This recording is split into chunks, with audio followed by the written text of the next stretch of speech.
The new Deputy President and government ministers to be sworn in as members of Parliament today in Cape Town. The SACPS holds a memorial service for the retired soldier and 5 police officers killed in the line of duty last week. On the anniversary of his death, the PAC remembers its founding leader, Robert Mangaliso Sobukwe. Sports and recreation will have Ms. Thokozile Xasa as the minister. President Cyril Ramaphosa names former Minister of Tourism Thokozile Xasa as South Africa's first female Minister of Sports. Welcome to Newsroom. I'm Shanta Yankees coming to you live from our Auckland Park studios in Johannesburg. A lot coming up between now and 12 p.m, including your reaction to last night's cabinet reshuffle, views on the top stories of the day, as well as news from the continent. I'm not alone. Kendall Makmate is standing by with all your sporting highlights. Very good morning to you, Kendall. Well, it seems that sports has a new minister. Absolutely, and a good morning to you as well. A Minister of Sports who's a woman. It's a first in the South Africa's history. Yes. And we're looking forward to see how she's going to interact with all the hurly-burly that is sports and see how she does. Yeah, we also have quite a lot to cover. As you all know, that Morne Moko has chosen to retire after the Aussie tour, but we're covering all this and more later on in the Sports Bulletin.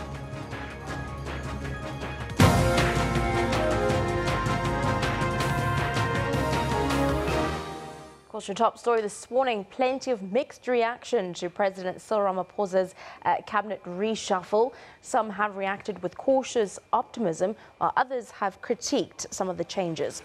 Ramaphosa last night named David Mabuza as Deputy President, Nhlanhla Nene as Finance Minister, Pravin Gordhan as Public Enterprises Minister in a far-reaching cabinet reshuffle. He also named Bheki Cele as head of police ministry, Naledi Pandor to higher education, Gwede Mantashe to mineral resources, and Lindiwe Sisulu to international relations. President Ramaphosa read out the new list of ministers last night. Well, political parties are reacting to President Cyril Ramaphosa's cabinet reshuffle. IFP Chief Whip Naren Singh says President Ramaphosa missed an opportunity to appoint a government that can take South Africa forward.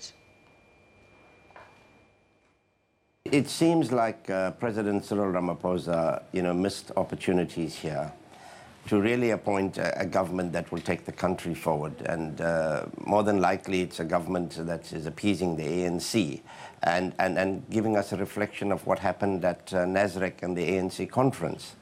But having said that, I think as the IFP, we've always recognized the right of the president to appoint his cabinet. And notwithstanding the fact that he has appointed some excellent new people who will bring a breath of fresh air into cabinet, there are some quote-unquote dubious people who are alleged to have been involved in state corruption. And then we have one minister there who totally refused to accept rulings of the Constitutional Court when it came to the issue of SASSA and welfare payments. So time is going to tell whether or not those ministers are going to perform, or whether the president himself is going to have to change sooner rather than later when investigations show that some of these members should not be in his cabinet. But are you not convinced that perhaps the president has sort of tried to clean up the cabinet, because we've seen some of the ministers who were implicated in state capture having vacated their seats? No, an excellent job has been done in that regard, of removing those people who are alleged to have been involved in state capture. But within the new cabinet, there are others who have a whiff of also being involved.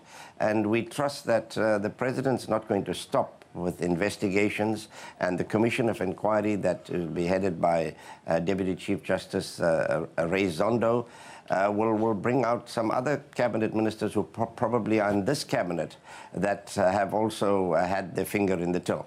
All right. Your quick reaction to the appointment of David Mabuza as the country's deputy president. A quick one on this. Well, a quick one is that, here again, pressure from the ANC, but we know there are clouds hanging over his head, and sooner rather than later that needs to be investigated. And if he's cleared of all the accusations against him, well and good. And if he's not cleared, then obviously you cannot have a deputy president in that position. The South African Communist Party has welcomed President Cyril Ramaphosa's cabinet reshuffle. They say they are pleased with the president's decision to remove ministers implicated in the state capture saga. Been a very strategic intervention from the president, particularly to address the people that are linked with corporate capture of the state and that have given growth to parasitic networks in the entire state system and ran a parallel government as opposed to the one that we knew. So that intervention was much more welcomed, and I think it's also sent a clear message to all that if they can't follow that particular process with regard to the State of the Nation address, his commitment to fighting corruption and malfeasance, they will have to be removed from cabinet. So he had sent a very clear message in that regard, and we hope and wish the new team great success. Well, the South African Police Service is holding a memorial service this morning for the 5 police officers killed at the Ngcobo police station in the Eastern Cape last week. A retired soldier was also killed. High-profile politicians are to attend the service at the Ngcobo Methodist Church. Well, National Police Commissioner General Ketla Sitole and chairperson of the Portfolio Committee will be among the mourners. The community is expected to gather and share in the loss of families while the slain men will be honoured. For more on this, we cross to our reporter Zimkitse Manganana, who is attending. A very good morning to Zimkitse. Of course, we do know that proceedings were delayed this morning. Can you give us more details as well as who will be in attendance this morning? A very good morning, Shante. We're coming to you live from the Methodist Church, where the memorial service of those 5 slain police officers and a retired soldier will be held around 10 a.m. this morning. The mood around Ngcobo has been somber since that gruesome incident in the early hours of Wednesday. We are told that a lot of people are going to gather here. We have seen family members making their way this morning, and we're also going to speak now to the Premier of the Eastern Cape, Mr. Phumulo Masualle, who's going to unpack the entire program that is expected to take place. Premier, first of all, before we get into the program of the day, a somber mood amongst Eastern Cape residents, amongst South Africans rather. How are you feeling personally as the #1 citizen of the province? It's actually a very sad time. The loss of so many lives in the line of duty is only really very sad to have happened. We are here to share the pain that has visited the police, the fraternity of those within the police service, but more specifically the families, to share in the pain, and hopefully when we share the pain together, the burden is lessened on them. We're trying to do that. It's a healing exercise for the members of the police services. It's a healing exercise for the people of Ngcobo, for the people of the province, and I'm sure all the people who've come to know about this, we are here to share that pain, to actually also pledge our condolences to those who have lost their lives, to their families, and to seek to say, let's look forward, let's look ahead, let's pick the pieces together and move forward. A lot of people are coming here this morning. As we can see behind you, there are more people coming in. Are we likely to see any senior officials from National coming, especially the newly appointed Minister of Police? We are certainly expecting a lot of people, leaders from right across political parties. I've already seen members of the Portfolio Committee from the National Assembly are already here. I'm made aware that the newly sworn-in Minister Bekitele is also going to descend here, hopefully in good time. But it's all those that want to be here, so as to really be part of this moment to get us to be able to look forward. What would be your message, Premier? Because this church that is linked to this gruesome killing of these 5 police officers is a church that people knew about. There was even an expose there that the SABC did, and nothing, absolutely nothing was done to close down the church. Now we have this. What is your message? I find it hard to call it a church. I don't think it is a church. It is something else than the churches we know. Certainly, whatever is happening there, we are going to stop at nothing to ensure that we put an end to it. We would really appeal to those who still congregate there the organizers, the so-called leaders, that they heed this and cooperate with us so that we can get to somewhat a situation of normalcy in the area. Thank you very much for your time. Well, that was the Premier of the Eastern Cape, Mr. Phumulo Masualle, who is amongst the hundreds of mourners that are going to gather here at the Methodist Church here at Ngobo to somewhat share the pain with the families who lost 5 police officers and a retired soldier.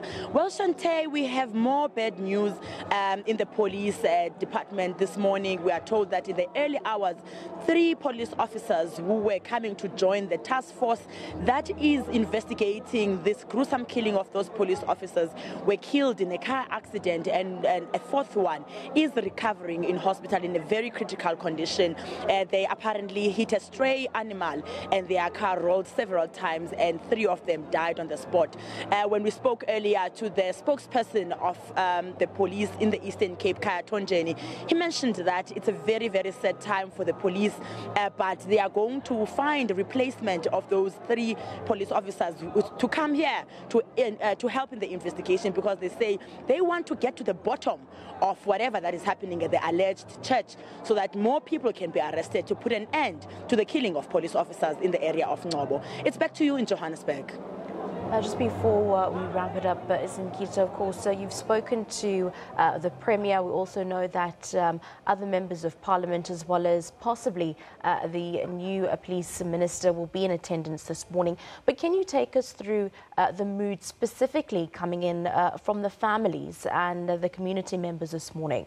Unfortunately, losing Zimkita there. Wanting to just gauge a bit more on the family sentiment this morning. We will cross over throughout the course of the morning.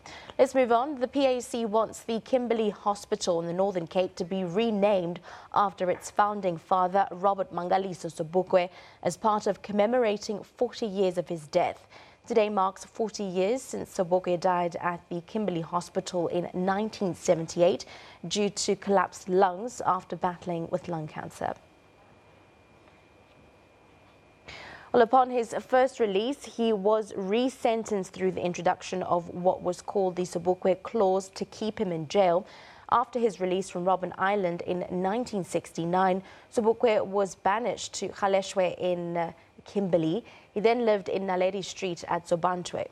Sobukwe also practiced as a lawyer in Kimberley. Newspapers weren't allowed to quote him when he defended his clients in court. PAC leader Lutando Mbinda says one of the injustices committed against Sobukwe was that no audio of his voice can be traced. The PAC says it will continue commemorating the 40th anniversary until the 5th of December. The anniversary of Sobukwe's death coincides with the celebration of another fellow anti-apartheid giant who would have turned 100 this year, Nelson Mandela. Let's take a short break here on SABC Newsroom. Do stay tuned.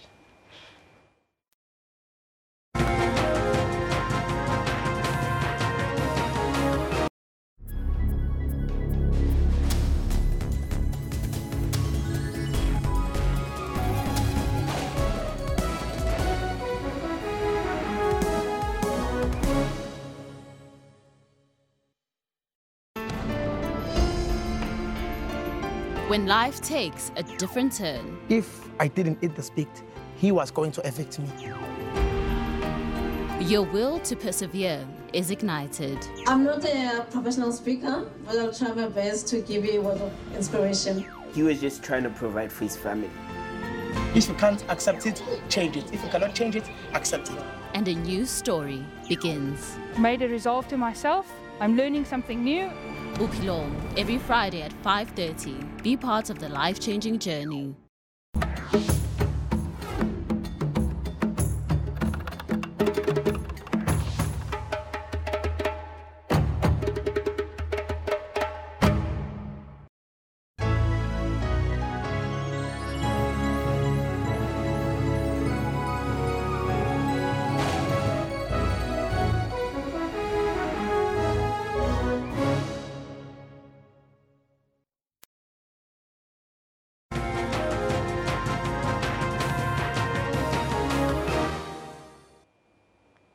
Welcome back. Well, plenty of mixed reaction to President Cyril Ramaphosa's cabinet reshuffle.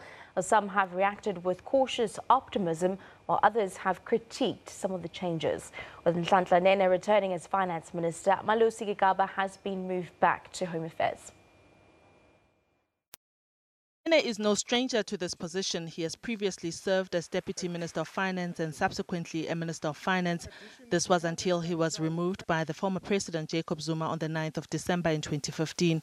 It is expected that the markets will warm to this decision and add to an already positive sentiment due to the rise of Ramaphosa. Nene has been able to gather a rich pool of intellectual and technical skill, which was subsequently dispersed. Nene was removed by Zuma against the promise that he would head up a new African regional center of the new development bank. But that never materialized and Nene found his way into the private sector. He is currently the interim head of Wits Business School and is an advisor at Tebe Investments. He holds a BCom honors in economics and advanced diploma in economic policy. Nhlanhla Nene will be sworn in as the Minister in Parliament, Cape Town, on Tuesday after he is sworn in as a Member of Parliament. SABC News, Johannesburg. SABC News spoke to political analyst Luvani Ndo, who says that President Cyril Ramaphosa was influenced by party dynamics in his choice of men and women in his cabinet. A bit of discomfort. I think there are certain people that he has included in the cabinet that he didn't like. Maybe in the interest of unity in the ANC and also to cover some alliance partners. And I think that's why I'm saying this wasn't actually his entirely cabinet. It was influenced by some dynamics within the party in the name of unity, also pleasing the alliance partners. And I think that is how he actually came up with this cabinet. That's how politics works, doesn't it? I mean, he can't possibly have gone in there and done a clean sweep and started all over again. Is it something that we should have expected, to have seen a couple of compromises here and there? For now, we should have expected something like that. Remember, at Nasrec, the contestation between Ramaphosa and Nkosazana Dlamini Zuma, and some people were also talking about the possibility of a split-up group within the ANC to form a new party because of the results at Nasrec. But also, remember when they're talking about the transitional period, the removal of President Zuma in office. So Ramaphosa does not want to be seen as a person who is actually going all out, doing things by himself. He has to try his best to accommodate those that were seen not to be supporting him, Bathabile Dlamini, Nkosazana Dlamini Zuma as well, and also bringing in people like Blade Nzimande. And remember the position of the SACP in relation to President Zuma.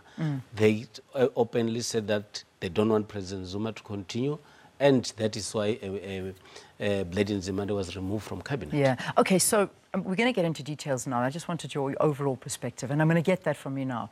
Happy with the cabinet or not? What is your immediate reaction to it? Well, there are areas that the president has done very, very well. And I think there are areas that the president has actually compromised himself. Okay. I'm worried about the returning of General Cele into the police ministry. If you look at his history, whilst he was removed from being the police commissioner, he was found to have been guilty of a very serious misconduct. And if you see him coming back to cabinet, it's actually a promotion. Well, it is. I mean, from police commissioner up into the ministerial position, although there was a major drive to get him into that position. There seemed to be quite a lot of people saying, bring the general back, bring him back. And there he is. He did a huge PR exercise whilst he was the commissioner. Very outspoken. He did a huge work, and I think he also played an important role in boosting the morale of the police whilst he was the commissioner. And you know, towards Nasrec, General Cele has been all over South Africa, saying that we need change in the ANC, and that change will be brought by President Ramaphosa. And I think also he's being rewarded for the work that he has actually done. But also, Bheki Cele has a huge support in KwaZulu-Natal, and that province is aggrieved by what happened at Nasrec. And I think the president is also trying his best to bring in the people from KwaZulu-Natal in order for KwaZulu-Natal to feel represented in government. All right, well, there's the General, but the General taking the position of Minister Razzmatazz. So let's talk about that. I mean, Fikile Mbalula, our former minister, obviously was quite vocal on Twitter last night. I mean, I think before the announcement, he was already sort of saying, well, you know, I'm ready to vacate my position. What do you think happened there? Well, you will recall that next year we're going to the general elections. And in the NEC meeting, Fikile Mbalula has been given the responsibility to coordinate the national elections. And I think the ANC has actually redeployed Fikile Mbalula back to Luthuli House in order to coordinate the elections. It depends on where one takes it, sees it. Some would be saying it's a demotion, but some would be saying it's a huge responsibility within the party, which cannot just be given to anybody. Because he must actually run the election project, meaning that the ANC has actually started the election project starting from today, hands on. And then Fikile Mbalula has that responsibility to coordinate the national elections. Yes, so I mean, he is still very much so around. I mean, we can't think, oh, well, that's the end.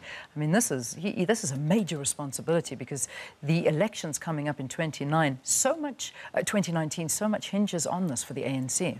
We're actually going to be seeing more of Fikile Mbalula whilst he's coordinating elections than whilst he was in government. But I think as well, it's a motion of confidence in Mbalula to say he has got the capacity to run the national elections of the governing. We haven't even touched on the new deputy president.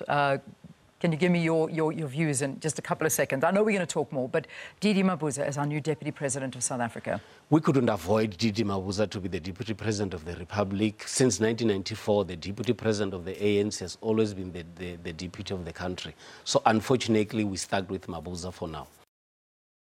Well, on our question of the day that we have been asking you on SABC Newsroom this morning, what do you actually make of that reshuffle? You can send us your comments on @SABC Newsroom. Let's have a look at some of the tweets that have already come through this morning.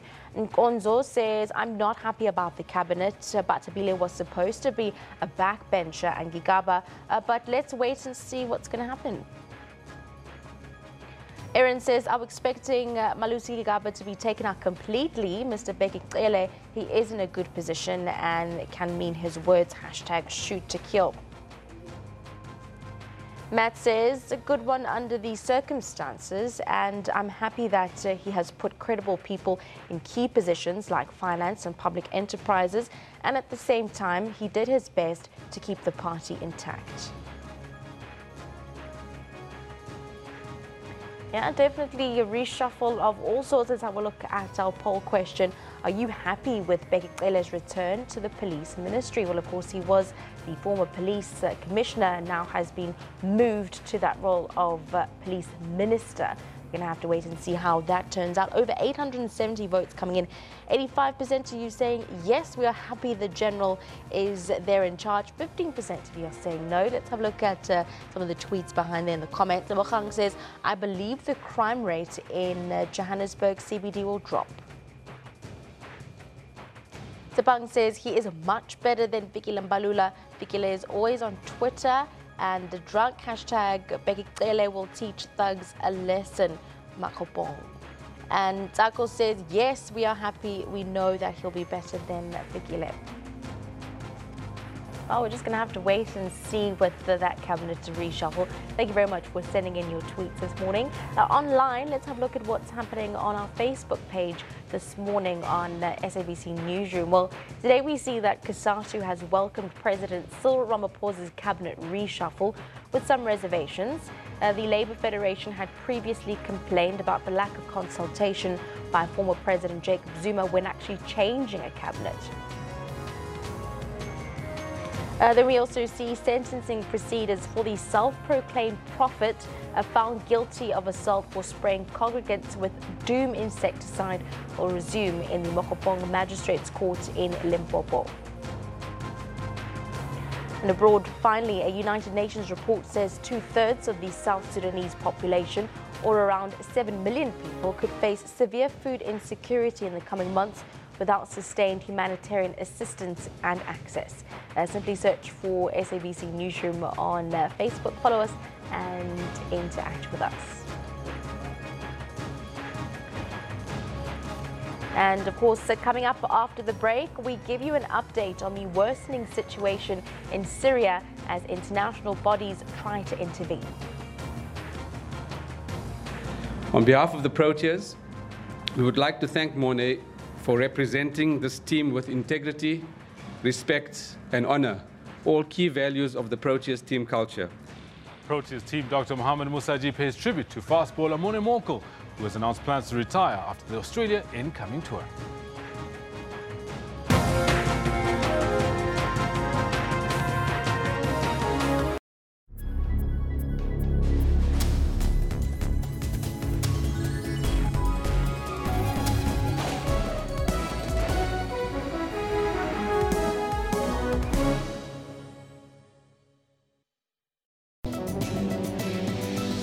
Well, today we discuss the general practitioner or GP. So the quality of the doctors coming through our medical schools is excellent. Your GP is your family doctor. Your GP is your first point of care. Who determines how much a consultation fee should be? We set up networks of general practitioners, and one of the conditions of the network was to agree to charge a certain fee. Specialists are specialists. We can't take away their role. We can't take away what they do for each patient in their disease entity. Our specialist colleagues as well don't appreciate patients coming straight off the street, as it were, to see them. They're highly trained. For health tips that will help you to adopt healthy living, catch Health Talk every Saturday from 9 to 10.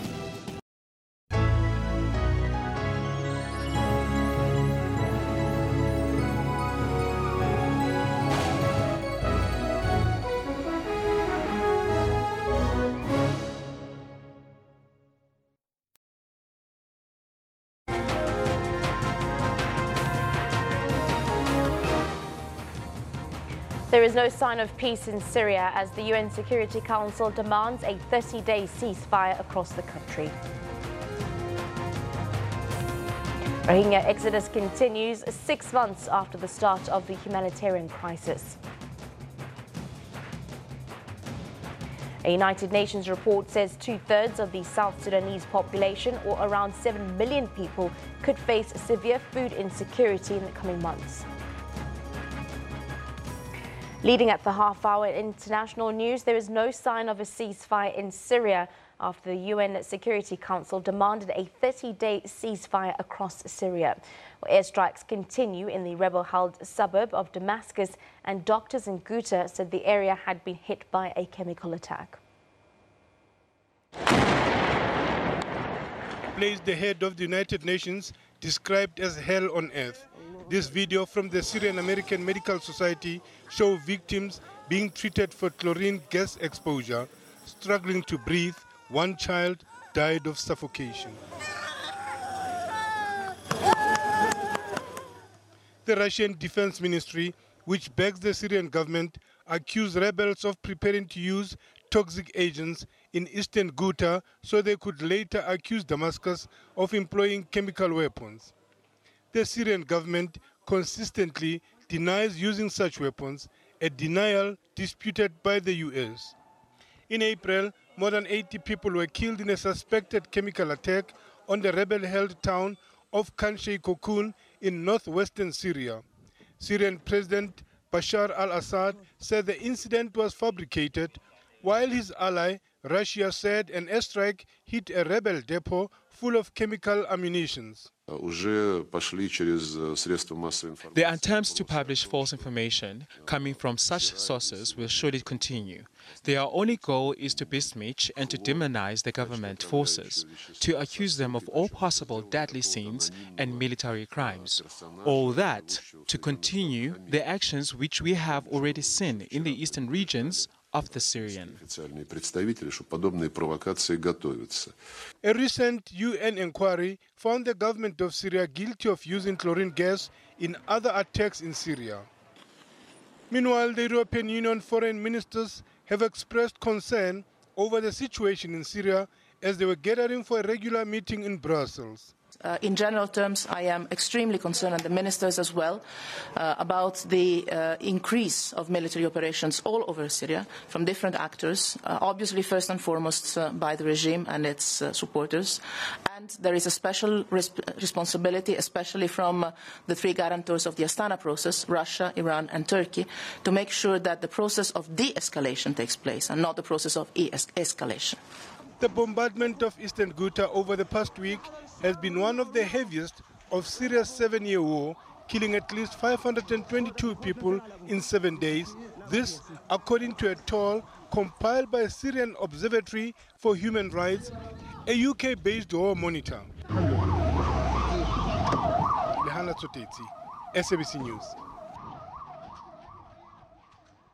The United Kingdom has criticized a decision by Russia's president to implement a 5-hour daily truce and humanitarian corridor in Syria's besieged eastern Ghouta region, despite a Security Council resolution adopted on Saturday demanding a 30-day ceasefire across the entire country to enable humanitarian deliveries. Hundreds have died in the rebel-held enclave after one of the heaviest bombardments by the Syrian-led coalition supported by Russia and Iran, as the government of President Bashar al-Assad claws back important areas lost during the 7 years of war. After days of diplomatic wrangling, the decision to call for a month-long ceasefire in Syria was unanimous, after the UN chief described the situation in horrendous terms. Eastern Ghouta cannot wait. It's time to stop this hell on earth. And I remind all parties of their absolute obligation under international humanitarian and human rights law to protect civilians and civilian infrastructure at all times. And similarly, efforts to combat terrorism do not supersede these obligations. Echoed by the UN's human rights chief. Insist on its full implementation without delay. However, we have every reason to remain cautious as airstrikes on eastern Ghouta continue this morning. Resolution 2401 must also be viewed against a backdrop of 7 years of failure to stop the violence, 7 years of unremitting and frightful mass killing. Has indeed continued across Syria since Saturday's resolution, including eastern Ghouta, as hopes fade that the Council's decision will stem the bloodshed in the country. The UN's Regional Humanitarian Office, for example, indicated they still don't have a green light to go inside and bring desperately needed food and medical supplies and to carry out medical evacuations. Russian President Vladimir Putin's decision to order a temporary daily pause was criticized by the British. We've got a clear resolution that's been passed by everybody. Every member state of the Security Council is obliged to do everything it can to implement and to see implemented all Security Council resolutions, and that of course includes Russia.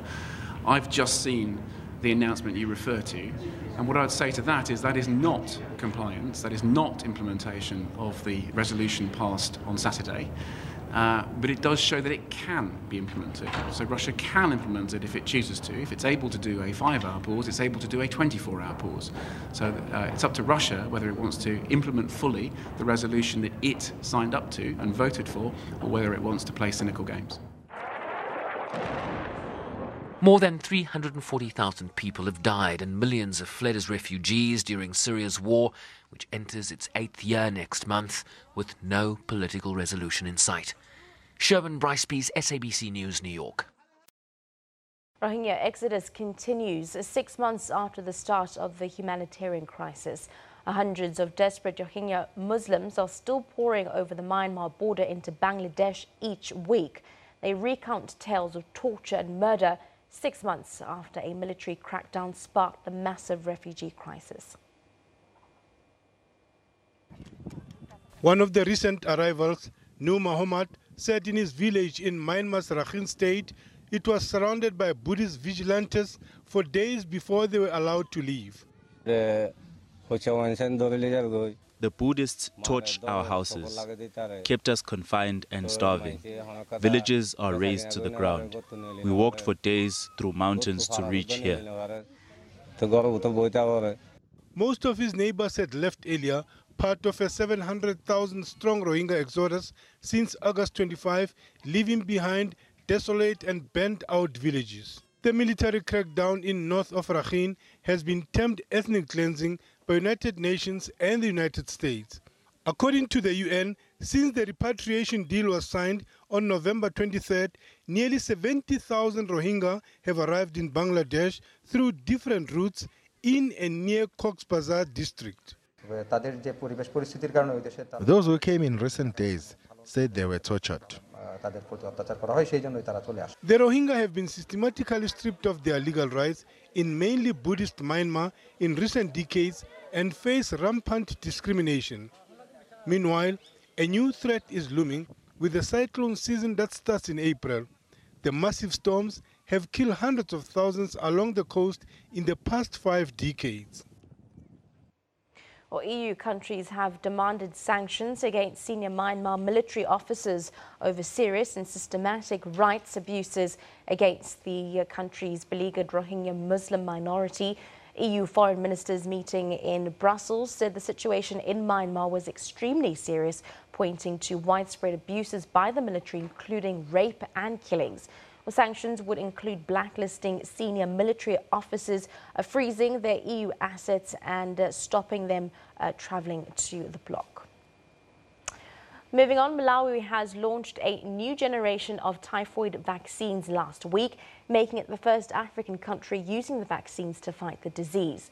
4-year-old Golden Kondoe was the first child to receive the vaccine in Africa in Blantyre's Nirande township. The settlement has registered at least 100 cases of typhoid, making it a high-risk area. The clinical trials are meant to test the efficacy and cost-effectiveness of the typhoid conjugate vaccine. This is according to the Malawi Liverpool Wellcome Trust, which is running the program. About 24,000 children aged from 9 months to 12 years will take part in the study funded by the Bill and Melinda Gates Foundation. The coming in of this vaccine is very significant in Ndilande because we have a huge population of about 140,373. And with the study that our colleagues did, they found that Ndilande has a lot of typhoid cases.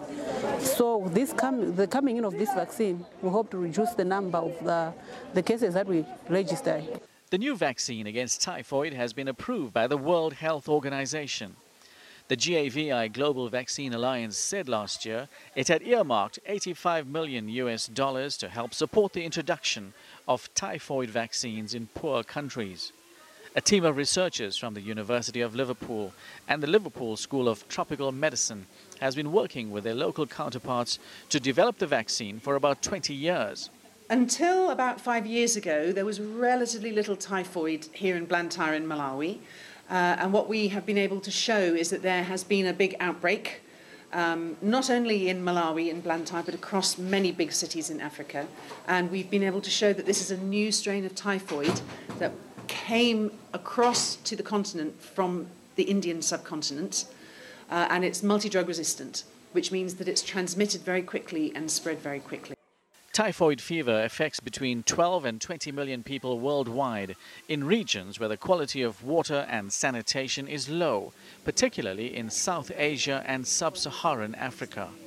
Around 1 in 100 cases is deadly, and about 3% of those infected become chronic carriers of the disease. Well, back onto one of our top stories this hour, of course, the cabinet reshuffle. We go live to Cape Town, where Lucanio Alate is in Parliament for SABC to gauge some of the reactions of the cabinet reshuffle. Very good morning to you, Lucanio. What do you have on your side? Shante, good morning. Yes, of course, last night President Cyril Ramaphosa effected his very first cabinet reshuffle, moving around ministers, bringing some new ones in. There was some reaction from Parliament, particularly last night, where some of the MPs were saying that the President had in essence missed the trick by not also reducing his cabinet at the same time. But anyway, for a little bit more reactions on this matter now, I'm now joined by a few chief whips here in Parliament, and I start off with John Steenhuisen, who is, of course, the Chief Whip of the Democratic Alliance. John, good morning. Thanks very much for joining us. Your overall impression of the cabinet reshuffle? Well, clearly a cabinet reshuffle designed to appease factions within the ANC rather than in the best interests of the country. Nothing else would explain the inclusion of Didi Mabuza as the deputy presidency. Clearly that's a result of the fatal compromise that was reached at Nasrec between Mr. Ramaphosa and Mr. Mabuza to swing that support.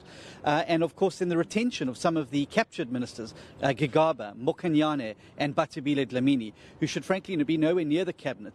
They represent the antithesis of the type of government that Mr. Ramaphosa says he wants to create. And having them there, they're going to prove to be the Achilles heel of the Ramaphosa cabinet and potentially the presidency. Well, we are seeing a return of a former finance minister in Nhlanhla. Now, just what do you make of that? I think it's a good choice. I think he's going to have a good market reaction. I also think there's some other good choices. Naledi Pandor to higher education. She's an exceptionally competent minister, and I think that sector needs some bedding down particularly. And of course, Praveen Gordhan at public enterprises to bring some stability to those public enterprises. But again, the good work that these ministers can do will be undone if the Gupta capturists are allowed to carry on in the way they've behaved over the course of the last 8 years. All right. John Steenhuisen, thank you very much for your time. That was DA Chief Whip John Steenhuisen. Let me now bring in the Chief Whip of the IFP, Mr. Naren Singh. Mr. Singh, your overall impressions of the cabinet reshuffle last night? Well, I think the president disappointed us a bit. He missed a lot of opportunities, firstly, to appoint a female as deputy president, because that's been the call of the nation and the call of the ANC. And as my colleague John had indicated, it's a cabinet of ANC appeasement. It seems to be a hangover from what happened at Nasrec, and just to continue forging unity, not only within the ANC, but unity within cabinet. But only time will tell whether these cabinet ministers would be able to perform in the interest of the nation. We heard Mr. Steenhuisen saying the bringing back of former finance minister Nhlanhla, Praveen Gordhan moving to public enterprises, Naledi Pandor moving to higher education, maybe a step in the right direction. What do you think? Well, certainly some very good moves to bring in these tried and tested ministers who have been free from corruption and very good administrators. It's going to instill confidence not only in the people of this country, but I think in the economy itself. Those are important clusters, the economic clusters where they serve, but some of the appointments seem to be rather dubious, and really one cannot understand why those appointments were made, or certain of the ministers, for example the Minister of Social Development who went totally against the Constitutional Court injunctions, is reappointed into cabinet. We could understand Minister Dlamini Zuma. She's a tried and tested politician. She's got a good track record, and maybe she'll do well in that planning department. But there are others like the Minister of Water Affairs, who failed hopelessly at water affairs. I mean, there were billions of rand that were unaccounted for. And here she is doing communications, an extremely important portfolio. So one can't understand the thinking behind it, but possibly we must give the President Ramaphosa the benefit of the doubt and keep the pressure on the executive. All right. So thank you very much. That was Naren Singh, who is the Chief Whip of the IFP. Let me now quickly bring in Mr. Ngabayom Zikwankwa from the UDM. Mr. Kwankwa, a mixture of both good and bad was the cabinet reshuffle. What's your take? Well, I think the president tried to give a team that will be true to the vision set out in SONA, during SONA. But I think the problem is with this political party. I mean, he looked like a person who was going to read a condolence motion rather than a cabinet reshuffle. He looked defeated last night, which goes back to the African National Congress and how it has been doing things. It puts its interests first, balance the interests of the different factions of the ANC, because their message of unity seems not to be a message of unity about South Africa and for South Africa.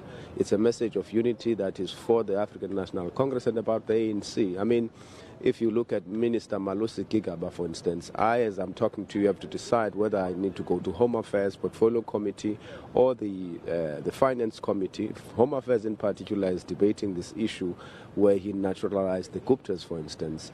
And if you look at Minister Malusi Gigaba, the Batabile Dlaminis, Nomvula Nonkonyanes, all of them were incontinent accomplices of in Jacob Zuma's brazen looting of state resources. And to some extent you feel, in fact, they have been rewarded by being retained in the cabinet. It shows again that the ANC is putting the interests of the African National Congress above and before those of the country. All right, Mr. Ngabayam Zikongwa, thank you very much for your time. Shante, that was the chief whips of three very strong opposition parties here in Parliament, John Steenhuisen from the DA, Naren Singh from the IFP, as well as Ngabayam Zikongwa from the UDM, all of them basically saying that it is a mixed bag. You know, there's some good that the president did last night by, you know, bringing back Nhlanhla as finance minister, but it's also all of that good could be very easily undone, for instance, by keeping Bathabile Dlamini, the former Minister of Social Development, giving her a promotion to the Minister, of Women in the presidency. The fact that Umamunomvula Nokonyane has been kept within cabinet. So a mixed bag from MPs down here, Shante. Definitely. Thank you very much for giving us the reaction there from Parliament in Cape Town for SABC News, Lukano Kalata. For now, though, let's take a short break here on SABC Newsroom. When we come back, Kenda Makmate with your sporting highlights.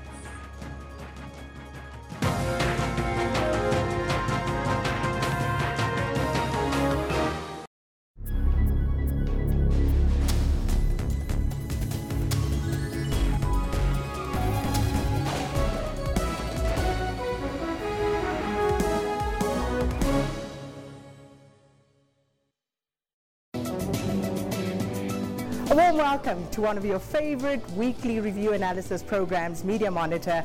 So let's look at the race itself. It's just becoming a personality contest where people just want somebody to guard their own vested interest. And I feel that the country is at a point now where we need some sort of change. It is ANC policy that they will have to implement. We fairly know the direction the ANC wants to take. As a leader, you have to implement. So what was it like on the ground in Kenya? Well, the country is divided. The country is very divided. I think within the country, for me, the one person that I criticize severely, and I'm not very happy with his approach, is Raila Odinga, with him pulling out. Stay tuned to Media Monitor and catch on analysts unpacking top stories every Sunday from 9 a.m.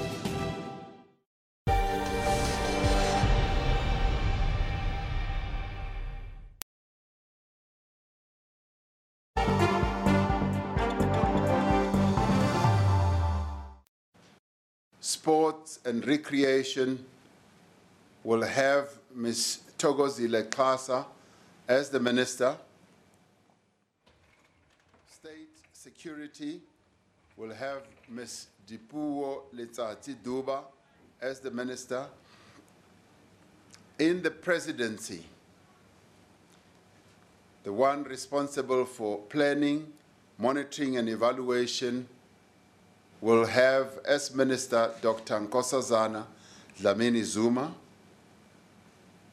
In the Presidency, the one responsible for women will be Ms. Bathabile Dlamini. Thokozile Xasa has been named as the new Minister of Sport and Recreation as South African President Cyril Ramaphosa announces his first cabinet reshuffle last night. She replaces Thembelani Nxesi, who was in the position for a little under a year. The former Minister of Tourism holds a master's degree in public administration from the University of Fort Hare, a BA degree from the University of Transkei, and a BA honours degree from the University of Fort Hare. The former teacher, Xasa, has been a Member of Parliament since May 2009. Now, South Africa and Wales will take their rivalry to the United States capital in June, hoping to expand their fan base in a country where rugby is growing rapidly as a professional sport. The match, with full test status, will be played on the 2nd of June at the Robert F. Kennedy Memorial Stadium in Washington, D.C. The announcement was made at the South African Embassy in the capital. This will be the first match between South Africa and Wales on United States soil. The two countries have played each other 33 times, with the Springboks winning 28 of those matches. However, Wales won the last two, both played in Cardiff. The Springboks play the first of 3 test matches against England in Johannesburg a week later on the 9th of June. It is therefore unlikely that a full-strength squad will be travelling to the United States. And in football, Orlando Pirates assistant coach Rani Mokoena has made some very interesting statements. One of them that ahead of the Soweto derby against bitter rivals Kaizer Chiefs at the FNB Stadium. One of them is that he says Pirates' focus is not on winning the ABSA Premiership. The Soweto Giants, who are second on the log, just want to improve on last year's performance, and they've already made more points than they did in the 2016-2017 season. When you have to build a game model, you've got other technical elements that you've got to consider. And that's where we are. And it's not going to happen in one season. It needs a little bit more time. But at the same time, we understand that the supporters want results. As much as you are rebuilding and you're trying to change the culture and the face of the football that is played at Orlando Pirates, the supporters want results. And we are aware of that. But that does not shift our focus. Our focus is on the process, and our focus is on building a stronger team. Pirates' win against Chippa United took them to 36 points with 8 matches remaining. However, Mokoena does not think his side deserves to be in second place on the log with that number of points. We don't want to fall in a false sense of security and think, oh, we are title contenders, we are strong. And yet, the reality of the situation is you've only improved by 3% in relation to where you were last season. Although they might not have ambitions of a league title, a win on Saturday against Kaizer Chiefs remains important. The team is in good position to secure a spot in one of the CAF competitions. We've got to respond to that, and it's going to take a bit of time. Like we say, we are patient. We are people of process. We are focused, but we know that there is a responsibility to be back on the African continent. Pirates showed character in their last match against Chippa on Sunday, and it's the same attitude they will require against their biggest rivals. Lewan Tube, SABC News, Johannesburg. Now, the Ministerial Committee of Inquiry into Governance Matters at the South African Sports Confederation and Olympic Committee resumed in Johannesburg, with yet more testimonies from administrators pinpointing interference by SASCOC. There were also allegations made that perhaps the board of the Olympic body was maybe incompetent. There were 5 submissions. Some, like the Equestrian Federation, had no issues with SASCOC. However, others, like Muritambi Ravele, who sat in SASCOC meetings representing boxing and then tennis, felt there are too many inconsistencies, including an air of hostility where federations were too afraid to voice concerns to the board for fear of intimidation. And that's the reason why I took time myself to put up my thinking down and coming to present here. And I would expect other federations to do the same. Another administrator, James Evans, who had his run-ins with the then CEO, Tubby Reddy, outlined 5 years of grief involved in athletics. Evans believes interference in athletics has subsided, and that is why our athletes are thriving, although he fears it could be coming back. My own honest opinion as to why the athletes are doing well. We've got damn good athletes in this country, we've got damn good coaches, and to a large extent the National Federation is too weak to actually interfere directly with them. I think that's changing. The Committee of Inquiry is set to hear from Paralympian and SASCOC board member Natalie Dutoy on Wednesday, and then Zola Majavu and Sam Ramsamy on Thursday. Simon Burke, SABC News, Johannesburg. Now, news that came in yesterday is how South African fast bowler Morne Morkel will be retiring from all forms of international cricket at the end of the 4-match test series against Australia, which starts in Durban this coming Thursday. The 33-year-old says his decision is based entirely on family reasons. I want to be upfront before the series start and officially announce my retirement from international cricket after this series. I want to stress it as a family matter. It's a family decision, and I've put a lot of thought into it, and it's the right time for me to start a new chapter. For clarity's sake, I've got a young family, I've got a foreign wife.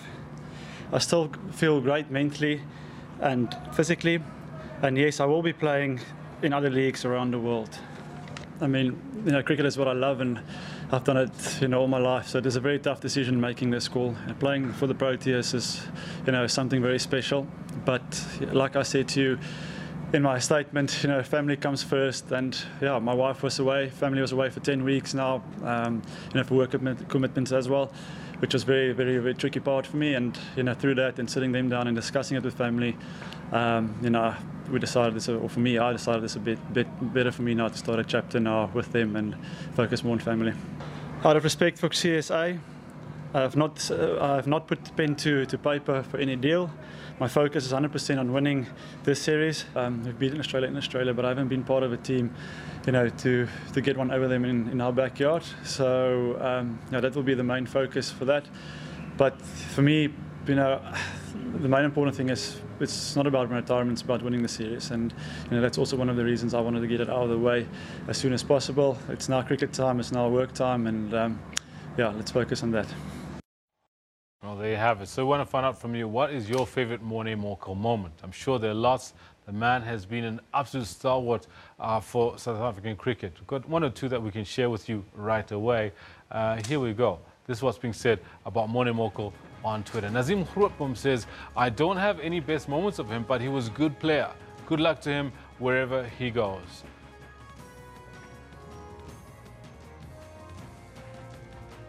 Lekhasa says in 2008 he played 2 matches in Bangladesh, Dhaka, and won 5 for 50. There you go. There's one way he did extremely well and putting best foot forward for the Proteas. We take a short break, but before we do that, Phil Hawkins is standing by to give you the weather.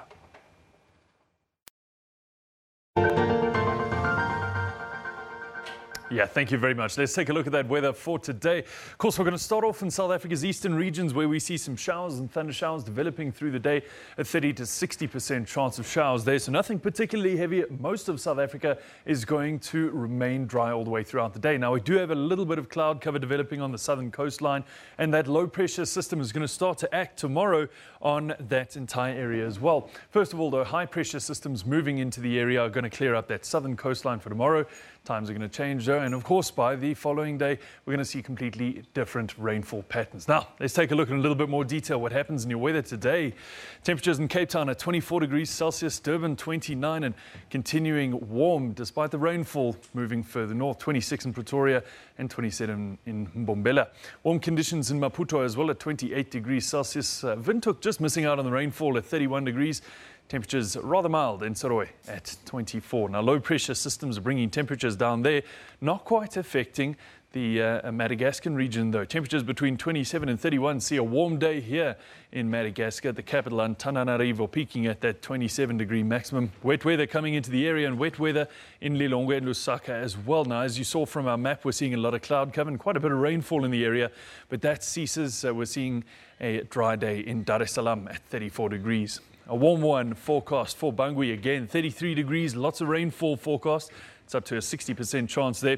And of course, this means very high humidity in the area. Now, wind speeds are not particularly high, but once those storms start to pass over, we might just see some gusting winds up to about 40 kilometers per hour. So just keep that in mind. Now, of course, moving into the northern hemisphere, we have to start talking about winter conditions. And drawing towards the end of winter, we're still seeing low pressure systems moving through that northern region and of course still bringing in a bit of rainfall to that area, not only that area of Africa, that northern coastline, but also bringing it into Europe and places around Italy and then moving towards that Middle East as well. Now, tomorrow's weather is going to see a lesser effect of that. We see high pressure systems starting to dominate the area, and that of course is indicative of the changing seasons as we start to move towards the northern hemisphere's spring in just a few days.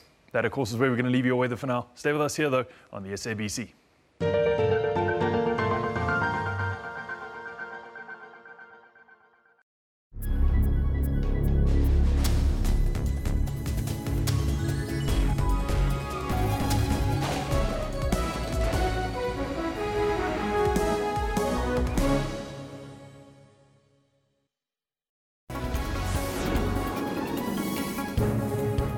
This is your midday report. Good afternoon. I will be free. I assume as President of the Republic of Kenya. Let's take a look at how African markets and currencies are performing now. The central bankers say the success of Bitcoin and other cryptocurrencies is just a bubble. Breaking stories, detailed economy and sport. Tune into Midday Report every Monday to Friday from 12 p.m. When life takes a different turn. If I didn't eat the speak, he was going to evict me.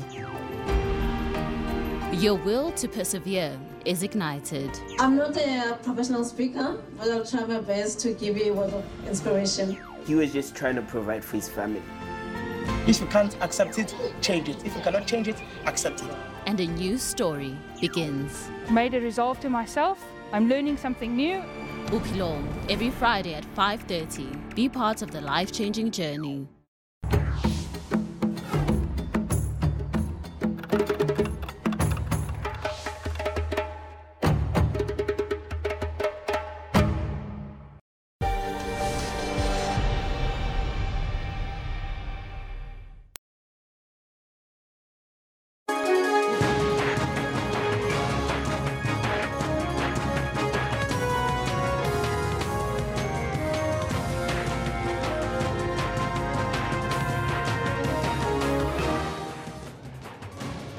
The new Deputy President and government ministers to be sworn in as members of Parliament today in Cape Town.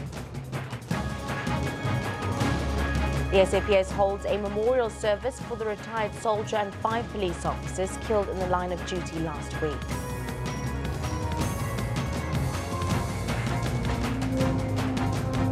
On the anniversary of his death, the PAC remembers its founding leader, Robert Mangaliso Sobukwe.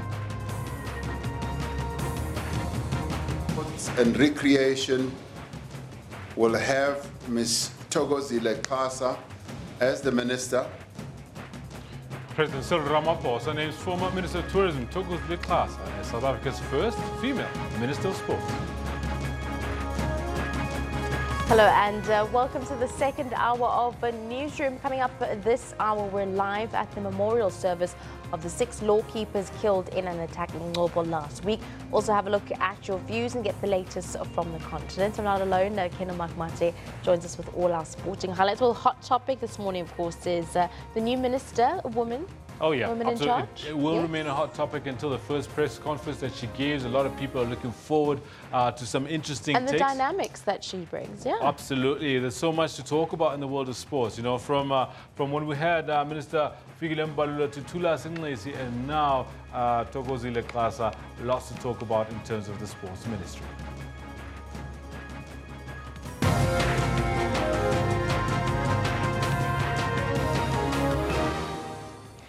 In your top story, plenty of mixed reaction to President Cyril Ramaphosa's cabinet reshuffle.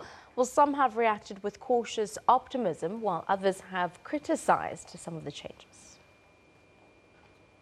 Ramaphosa's last night named David Mabuza as Deputy President, Nhlanhla Nene as Finance Minister, Pravin Gordhan as Public Enterprises Minister in a far-reaching cabinet reshuffle.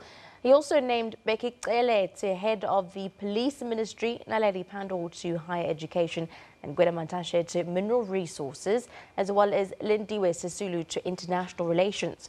Well, President Ramaphosa read out the new list of ministers last night. Political parties are reacting to President Cyril Ramaphosa's cabinet reshuffle. IFP Chief Whip Naren Singh says President Ramaphosa missed an opportunity to appoint a government that can take South Africa forward. It seems like President Cyril Ramaphosa, missed opportunities here to really appoint a government that will take the country forward. And more than likely, it's a government that is appeasing the ANC and giving us a reflection of what happened at Nasrec and the ANC conference. But having said that, I think as the IFP, we've always recognized the right of the president to appoint his cabinet. And notwithstanding the fact that he has appointed some excellent new people who will bring a breath of fresh air into cabinet, there are some quote-unquote dubious people who are alleged to have been involved in state corruption. And then we have one minister there who totally refused to accept rulings of the Constitutional Court when it came to the issue of SASSA and welfare payments. So time is going to tell whether or not those ministers are going to perform, or whether the president himself is going to have to change sooner rather than later when investigations show that some of these members should not be in his cabinet. But are you not convinced that perhaps the president has sort of tried to clean up the cabinet, because we've seen some of the ministers who were implicated in state capture having vacated their seats? No, an excellent job has been done in that regard, of removing those people who are alleged to have been involved in state capture. But within the new cabinet, there are others who have a whiff of also being involved. And we trust that the president's not going to stop with investigations, and the Commission of Inquiry that will be headed by Deputy Chief Justice Ray Zondo will bring out some other cabinet ministers who probably are in this cabinet that have also had their finger in the till. All right, your quick reaction to the appointment of David Mabuza as the country's deputy president. A quick one on this. Well, quick one is that, here again, pressure from the ANC, but we know there are clouds hanging over his head, and sooner rather than later that needs to be investigated. And if he's cleared of all the accusations against him, well and good. And if he's not cleared, then obviously you cannot have a deputy president in that position. Well, of course, for more reaction on yesterday's cabinet reshuffle, we're now joined in studio by the EFF Student Council spokesperson, Mr. Mangaliso Sambo. Very good morning to you. Thank you very much for joining us this morning. Of course, we spoke to you last week, hearing the post-budget speech, your views on the allocation of education monies that had been given to education. Your views now on the cabinet reshuffle from newly elected President Cyril Ramaphosa. Thank you very much for hosting us as the EFF Student Command. And just before I comment, I would like to fix this ongoing mistake. It's EFF Student Command, all right, not apologies. Student Council. Yes, so that we are clear with viewers at home. Well, we are quite not surprised by the recycling of the cabinet by the incumbent President Cyril Ramaphosa. We had expected such changes, bearing in mind that after the conference in December, he has to reward his own faction, and he also has to strategically put those in opposition in terms of the factions in the ANC to strategic positions so that they do not become his opponent, even inside the ANC. So with the announcement, particularly of the cabinet reshuffle, Naledi Pandor was expected to come back in the ministerial position of higher education. And we are expecting that with Ramaphosa saying he will also restructure or decrease the number of cabinets, we're expecting the Minister of Higher Education to be intertwined with the Minister of Basic Education, as it was with Naledi Pandor in 2004. All right, are you happy with the appointment and the replacement of Professor Hlengiwe Mkhize to now Naledi Pandor for higher education? Well, we are not happy knowing the history of Naledi Pandor in the Department of Higher Education and Training. How so?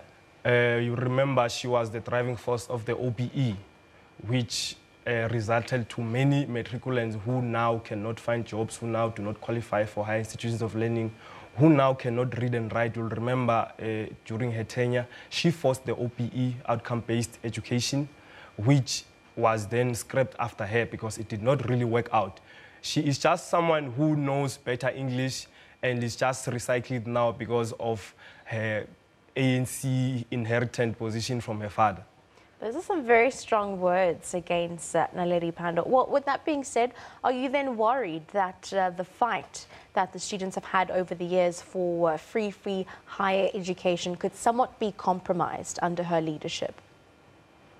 Well, no, under anyone's leadership, the free education has always been the last resort for the ministers. You'll remember even in her small tenure, Minister Hlengiwe Mkhize did not really endorse a free education. With Blade Zimande coming back as Minister of Transport, he also did not endorse the free education. So with Naledi Pandor coming in, we are expecting a different form of state capture, because you'll remember that now we're getting to the West state capture, which is white monopoly capital. Naledi Pandor is favored by those who own institutions of higher learning, your Stellenbosch mafias, your Jewish adverts, and your University of Cape Town. Her coming here as a Minister of Higher Education in this small term that is left is for her to ensure that there is no curriculum reform in higher education. There is no decolonization happening, because you'll remember she comes from a neoliberal school of thought. With that being said, you seem to be quite unhappy with the appointment of Naledi Pandor as Minister of Higher Education. Who would you rather have had her been replaced with? Well, and why? under the ANC leadership, I cannot really call for anyone because you saw that they not lack necessarily leadership. in the ANC. Let me, okay, if you say not necessarily in the ANC, but I will say that with the ANC having majority, they've totally ran out of leadership. They're just continuously recycling ministers, taking them from this position to that position. You'll remember Naledi Pandor was also given Minister of Science and Technology, of which up to this day was still failing to have science and technology being implemented to the highest level in institutions and also at basic education level. So with her coming back now, I don't really think there is someone else who was better than her. Under the ANC leadership, there's no one who's better than anyone. They are all the same. They just reward laziness and they reward exile comrades. You'll remember that she comes from exile with her education having obtained in Botswana. That's how when the 95 government put her as the chief whip. All right, so essentially under the individuals that they already had, you'd say that there is no one better than Naledi Pandor to have replaced Professor Mkhize. There is no one. Even Professor Mkhize herself, we had thought that she will be better. But as the years go by, we learn that the ANC really has no option left within itself. What will happen with the ANC is that they will just take you from pillar to post so that you keep on eating, you keep on looting. But in terms of policy implementation, they never have anyone who is on the ground, who's willing to implement, who is willing to listen to students. As we speak, students are arrested, serving 8 years of prison life. Some are serving lifetime expulsion in institutions. And from Naledi Pandor, with her being captured by all these monopoly institutions, we do not expect even those that are arrested for fees must fall to come back, because her tenure in 2004 to 2009 was one that was mired with a lot of silencing of student activism and student protest. You'll remember that when the white paper for curriculum reform was outlined in 1999, she was the one who was supposed to take it into implementation from 2004. But up to this day, we have not seen it. Indeed. Thank you very much for joining us this morning, giving us the views there from the EFF Student Command. Mangaliso Sambo there, of course, upon the cabinet reshuffle, and that was mentioned, the newly appointed Minister of Higher Education, Naledi Pandor. Well, as President Cyril Ramaphosa announced his cabinet last night, some people reacted with amazement at how some of the ministers actually survived the chop. The attention in particular of former Social Development Minister Bathabile Dlamini, who is also the ANC Women's League president, raised many questions. But in general, the number of women in the new cabinet is rather small. For more on this, we are joined telephonically by activist and feminist Naledi Chirwa. A very good morning to Naledi. Thank you very much for joining us this morning. Well, as a young woman, what do you make of Bathabile Dlamini's appointment as the Minister of Women now in presidency? In all honesty, Chantal, it's an insult to women, to black women in particular, because Bathabile has never once stood up for women. In fact, the only time she spoke out against patriarchy was when she was contesting for MPZ to represent Jacob Zuma, the leader of the ANC. So this appointment is actually an insult. It's a painful thing for black women at most, because now we have to look at Bathabile, the same person who was telling us that we get killed because we love money, the very same person who went and paraded onions and plastic bags at Karabu's funeral, the very same person who can't account for the 1 billion irregular expenditure spent in SASA, the very same house meeting, the very same entity that's supposed to cater for black women and children. She played with it and utilized it for her own self-enrichment and corruption. So this appointment is an insult. It's painful for me today, to realize that the ANC is literally saying middle finger to all of you women, to all of you black women who thought that maybe somewhere in our space we can prioritize it, because that's not the case.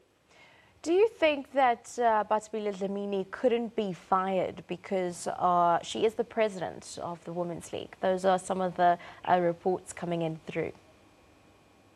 No, I don't think that is the case, because, some of those things can still be worked around, especially when it comes to ministerial positions. The fact that they put back Bathabile Dlamini is because Cyril Ramaphosa does not have the power that we thought he has in the ANC. And secondly, because they don't prioritize black women. They don't prioritize women. It is a matter of protecting themselves and their own sentiments, because they know for a fact that Bathabile is a shield against all the threats that try to shift the status quo in benefit of black women and women at large. Now, you've mentioned that... So this was in... You've mentioned that... This was an interest of the ANC and their protection of patriarchy and misogyny. Now, you've mentioned that she's somewhat used as a shield, and to some extent this is ANC politics at play. If Patabile Dlamini was not appointed, who would you have rather been in that position? You know, to be quite honest, there's absolutely no one in the ANC that's going to be able to advance what we want as black women. There's absolutely no one who has ever called for a sex criminal court. There's no one who's ever called for legal wage to be legislated. There's no one who's ever called for gender parity. There's no one who's ever consistently called for femicide to be removed. You know, there's no one who's ever said that the safety of women is a priority for the country and the ANC. So at this point, there's absolutely no one who I can place the lives of black women and children in the hands of any person in the ANC. Absolutely no one, to be quite honest. Take us through some of the characteristics that you think someone in this position should possess. I mean, first of all, they should not be guarding what they are viewed as by patriarchs. And secondly, they can't entrust patriarchs to dismantle patriarchy. The person who's supposed to be the Minister of Women in the President's office is someone who has consistently showed up for women, even when it was not fashionable to do so, when it was uncomfortable to do so, and when the conversation favored them if they did otherwise. And so far, there's never been anyone in the ANC who has ever stood out and said, actually, I believe Kwezi when it was not fashionable to do so. There's no one who's ever come out to say that rape in universities that are happening is wrong and that's what we're going to do. There's absolutely no one in the ANC who has ever said we want economic justice for women. We want land reparation for women. We want a sex court for women.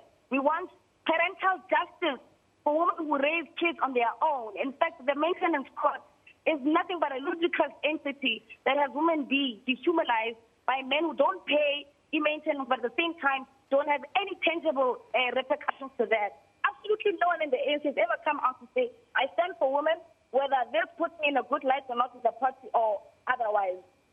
So those are the characteristics that are necessary for someone who's supposed to advance, especially in the office of the president.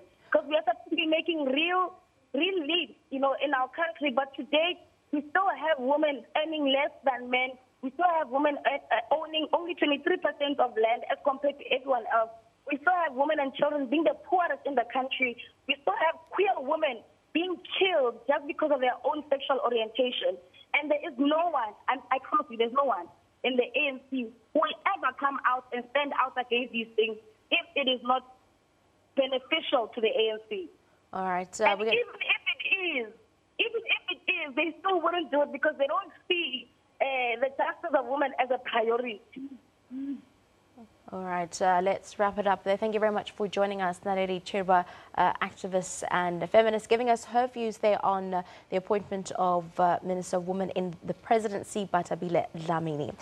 Let's move on now. The South African Police Service is holding a memorial service this morning for the 5 police officers killed at the Qobo police station in the Eastern Cape last week. A retired soldier was also killed. High-profile politicians are expected to attend the service at Qobo Methodist Church. Our reporter, Zimkite Mandunana, is standing by to give us updates on that. We will come back to that. Indeed. Let's cross over now to the NCOP. President Cyril Ramaphosa is speaking and taking the podium. Let's cross live. Ladies and gentlemen and members of the media as well, I greet you this morning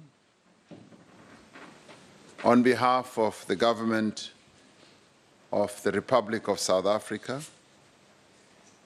It is an honor and a joy to address the opening of the National House of Traditional Leaders. The institution of traditional leadership in our country is the bedrock of South Africa's constitutional democracy. As we drafted our constitution, we were acutely aware that one of the institutions that we needed to embed in our constitution was the institution of traditional leadership. And we sought, as we drafted the Constitution, to ensure that we safeguard this institution that has been not only the pillar and the bedrock of our people's traditions and lives, but we knew that we needed to make sure that it becomes part and parcel of the new democracy that we were crafting. This institution remains a vital resource in the hands of our people to repair the social fabric that colonialism and apartheid sought to destroy. It remains a potent instrument bequeathed to us by our ancestors, our forebears, to achieve accelerated, inclusive, and social and economic development, to best serve the interests of the most vulnerable of our citizens, requires an understanding that traditional authority exists not only for its own sake, but it exists to improve the lives of our people.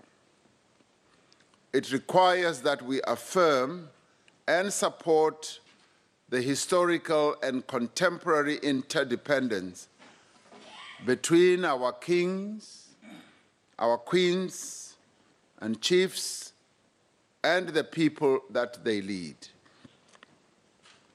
This relationship of mutual interdependence between the ruler and the ruled is captured in the ancient saying, Inkosi, Yinkosi ngabantu. Khosi ndi khosi ngabantu. Khosi ki khosi kabantu. This means that for traditional authority and government not to become despotic or tyrannical, the legitimacy and authority must be derived from satisfying the aspirations of those who are governed. To succeed, we look to traditional leaders to be active defenders, active promoters of democracy, and that they should also be agents of inclusive development. We look to them to be attentive and responsive to the cries of abused women, young people who are losing hope because of lack of training and work opportunities, and elderly citizens who live in constant fear of violent criminals. We look to this House to work with government and other social partners to build a capable developmental state that will deliver the basic necessities of life to our people, such as clean water, sanitation, clinics, tarred roads, especially to those who live in our most remote rural villages. We look to traditional leaders to mobilize our communities in the fight against poverty, inequality, unemployment, disease, and illiteracy. This is the task that we believe our traditional leaders are best suited to execute because they are the ones who are closest to our people on the ground, in the villages, and in all other areas where our people live. Like traditional leaders of days gone by, we look to traditional leaders to take a lead also in promoting education, to promoting industry and commerce in the communities where our people are. They should be the real activists in making sure that there is development in their areas. We look to you to resist any attempts to alienate you from the very people on whose behalf you lead.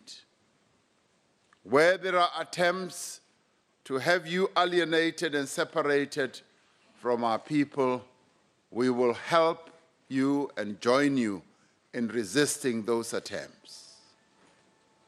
We look to you to exemplify a courageous and patriotic leadership that is motivated and driven solely by the ideal of a better life for all our people. Because our people still yearn for justice, and because our people still yearn for peace and fulfillment, we need servant leaders, leaders who see themselves as the servant of our people, like Inkosi uJongintaba Dalindyebo, like Inkosi uNelson Mandela, like Inkosi uAlbert Luthuli. Those are the leaders who remain heroes in the hearts and the minds of our people because they distinguished themselves as true servants of our people, people who were prepared to sacrifice all as traditional leaders so that our people can be free and begin to have a life that is better.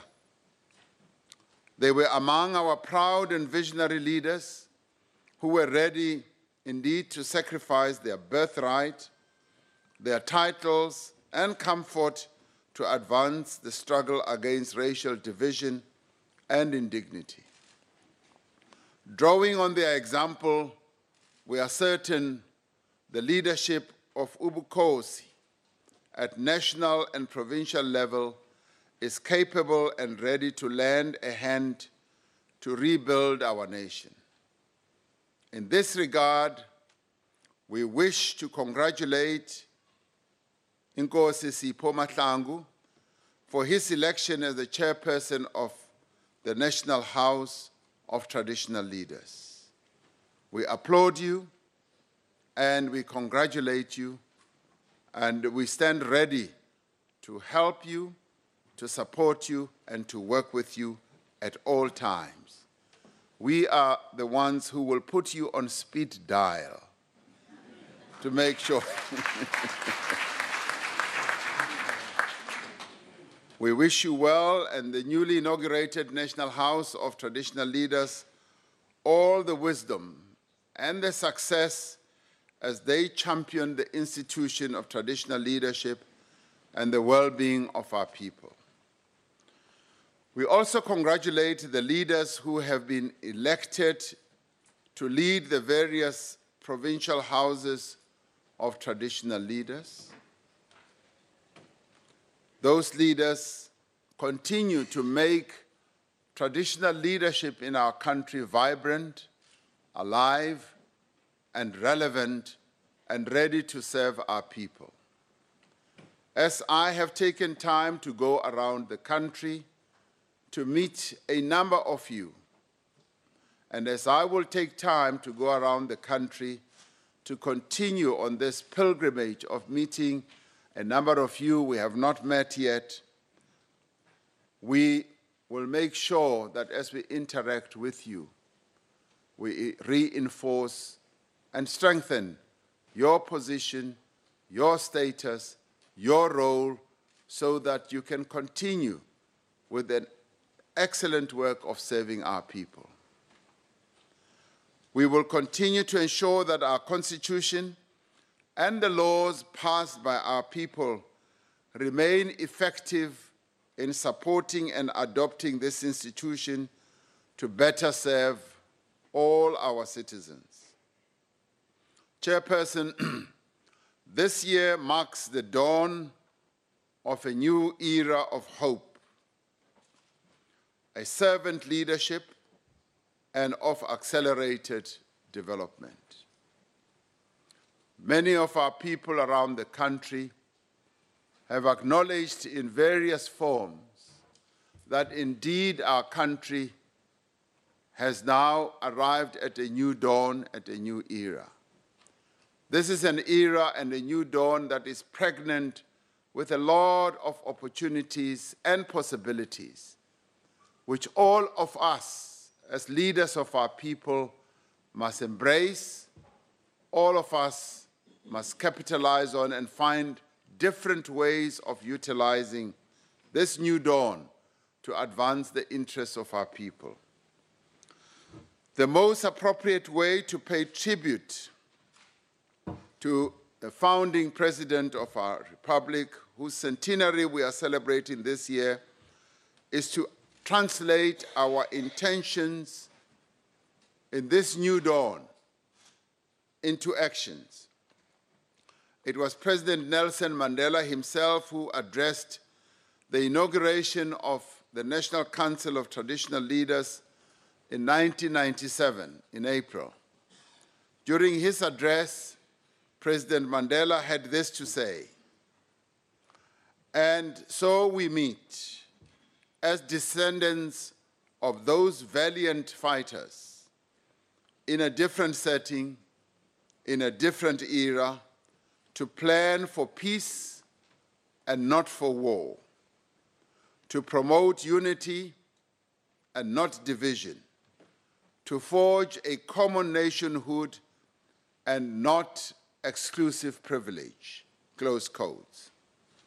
These words exemplify not only the abiding spirit that the founding president of our democracy, Nelson Mandela, sought to promote, but also the challenges that still confront us as a nation, yes, that still continue to face us as leaders and as citizens of this great country that we call South Africa. We know exactly what President Nelson Mandela wished for the institution of Ubukhosi.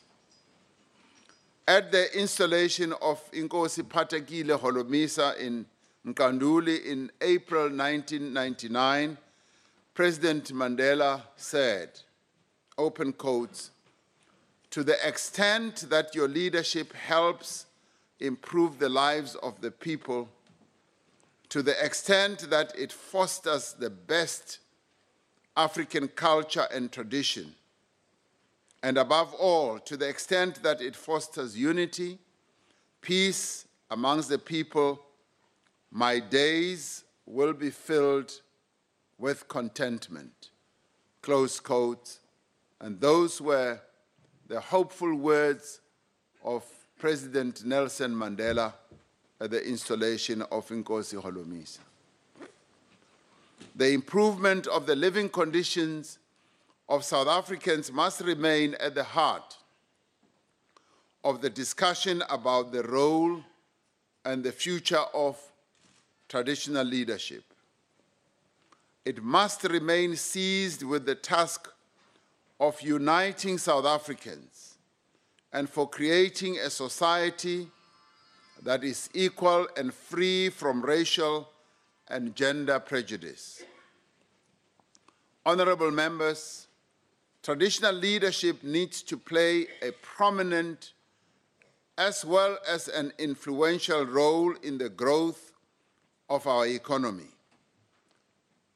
It must see itself as having a direct role in helping to alleviate the great difficulties that our people are living under.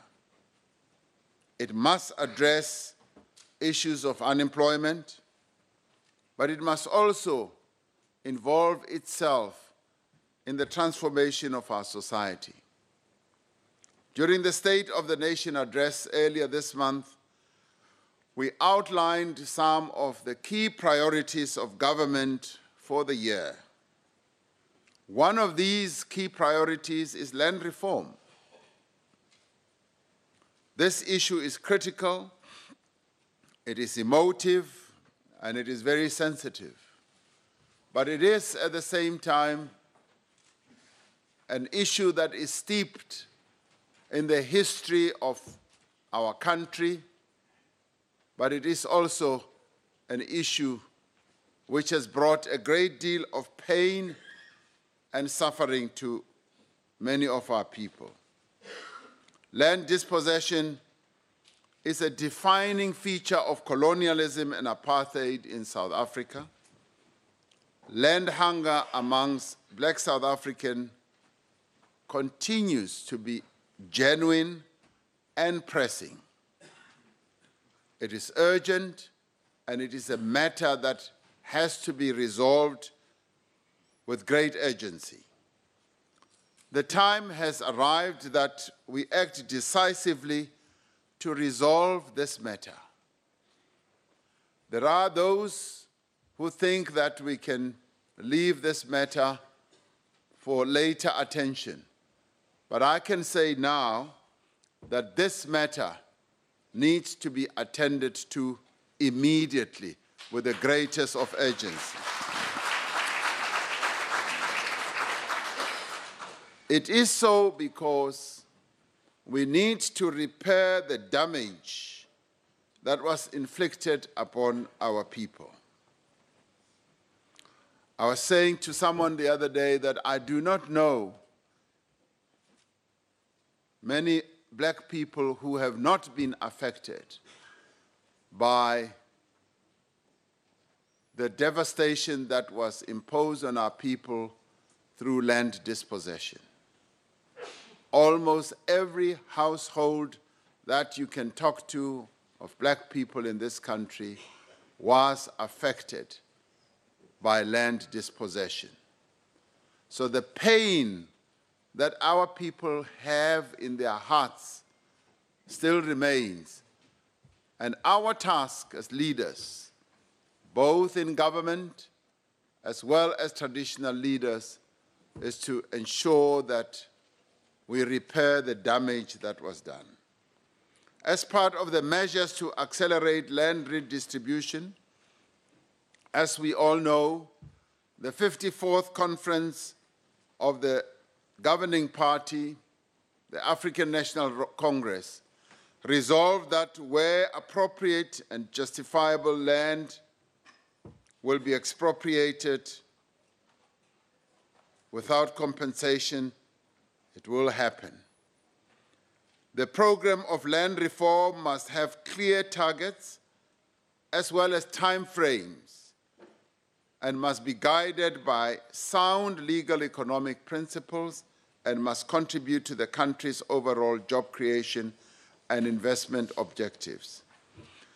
As I have been saying, in this new era and in this new dawn, we should see the land reform process, the expropriation of land without compensation, as an opportunity rather than as something that is negative. We should take it upon our shoulders to resolve this original sin. We should resolve this problem that was imposed on our people, and in doing so, we should ensure that we use this opportunity to grow our economy.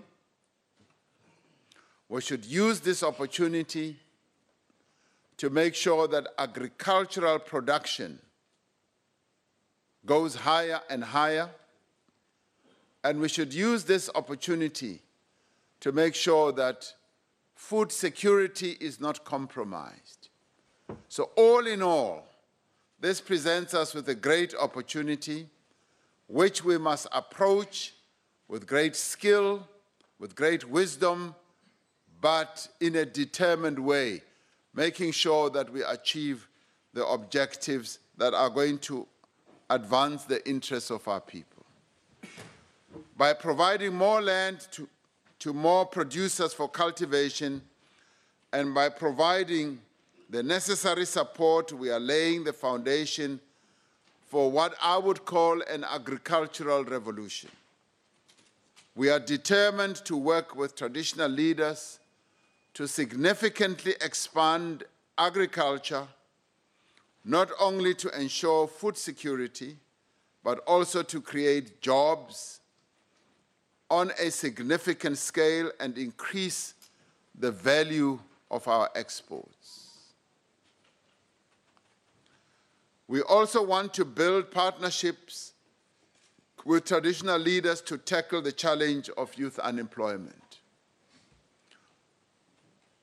On the land issue, the opportunity also arises where we can bring in a number of other partners, financial partners who are willing, some of whom are willing and prepared to come and invest in land alongside ourselves as we move ahead to transform the whole process of land utilization in our country. And this we need to approach carefully and with the wisdom that it requires. Youth unemployment is a matter that must be close to your hearts as traditional leaders, because we all know that the majority of people who are unemployed in our country today are young people. And many of you see them roaming around the villages almost aimlessly. And these are the young people whose capabilities, whose energy we need to harness. These are the young people who we need to create jobs for. We therefore need to create opportunities for all these young people, whether through education, through internships, learnerships, or employment.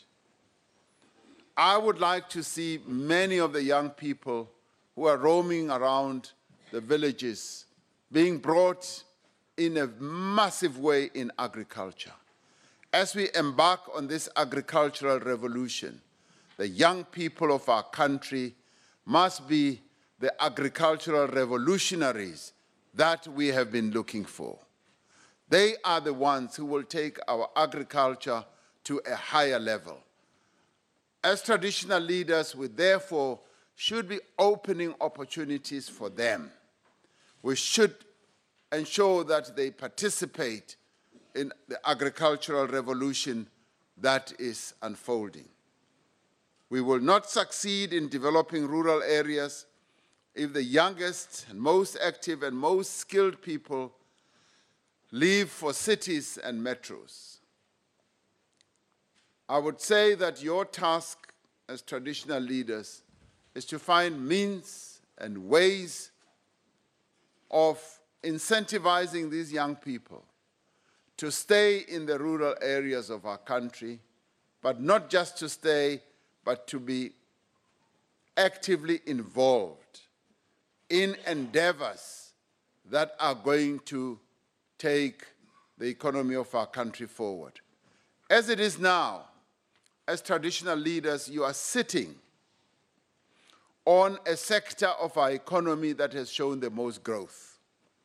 Agriculture in the last 2 quarters of our economy have contributed greater than all other sectors, even greater than mining, even greater than financial services and others.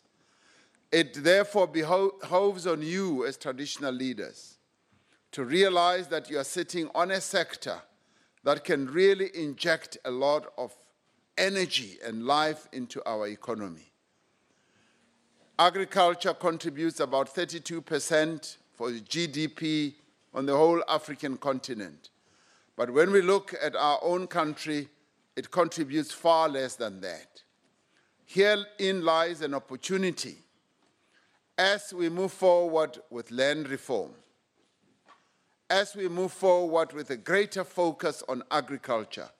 Herein lies an opportunity for all of you who are closer to the land to utilize this opportunity to catapult agriculture to a much higher level and a greater contributor to the economic fortunes of our country. So as they say, you are literally sitting on a gold mine.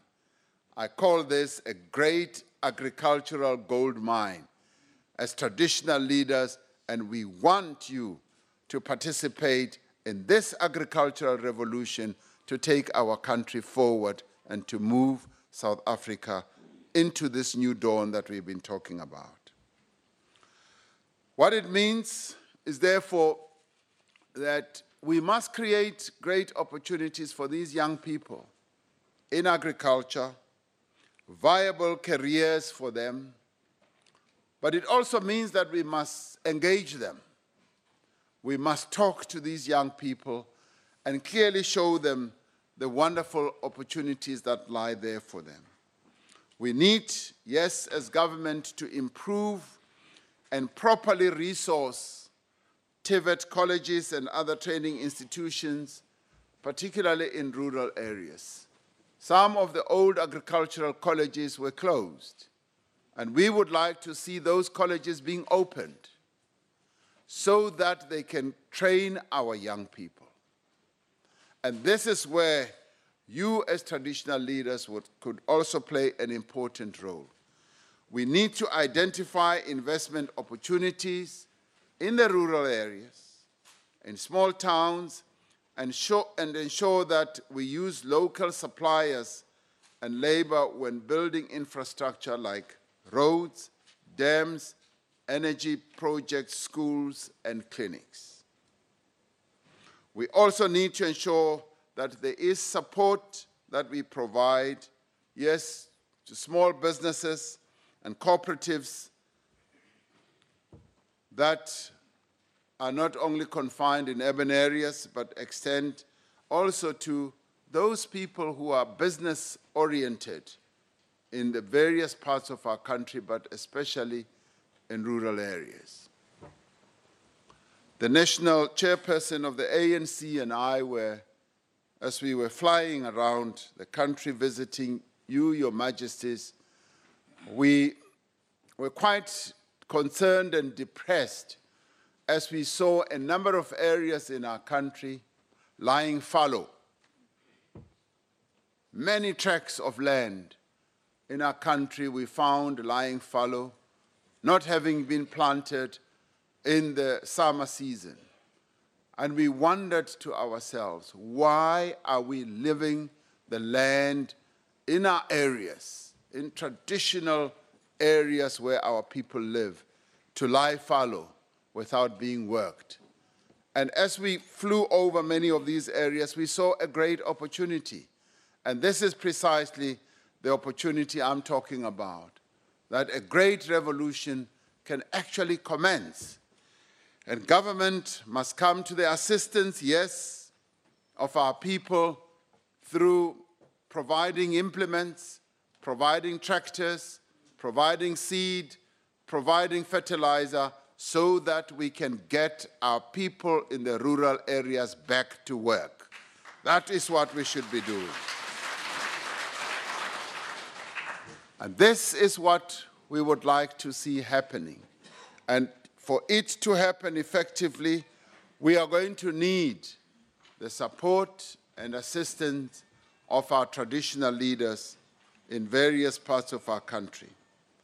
As indicated in the State of the Nation address, government is committed to, through engagement with all our stakeholders, to engage on a number of issues.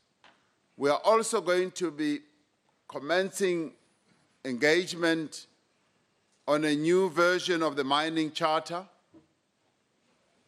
Our new Minister of Mineral Resources, Mr. Gwede Mantashe, is going to have that as one of his very first tasks, to lead this process of engagement so that the communities that are affected in the mining areas should see themselves benefiting from mining in our country. And many of you, as traditional leaders, come from areas where the land that you oversee has a lot of mineral resources. It is therefore in your interest that as the mining charter is finalized, your views are also represented. It is critical, therefore, that all affected communities are represented, yes, in these engagements, and that the charter, when it is finalized, effectively addresses your needs and the interests that you represent. We trust that traditional leaders in those areas will be an integral part of the process and also facilitate various community role players in the areas where you are in our deliberations as we finalize this. Honorable members, as government, we remain committed to work with this House and all South Africans to restore the dignity and integrity of the institution of royalty in South Africa. In 2017, government hosted the indigenous and traditional leadership in Durban, which came up with a number of resolutions, which were translated into a declaration signed by government and the institution. The Indaba reaffirmed the major role of royal leadership in cooperative governance. It agreed that the values of transparency and accountability should underpin the work that is performed by our traditional leaders. We agreed on the need to establish institutional mechanisms to support dialogue, achieve consensus, and build a social compact between traditional leaders, government, and other stakeholders. This is something that we will be pursuing. Our new Minister of Cooperative Governance and Traditional Affairs, Dr. Zwelini Mkhize, will be pursuing all this. And fortunately, he was an active participant at that Indaba, and this he will take forward and make sure that the objectives that were set out in the declaration are achieved.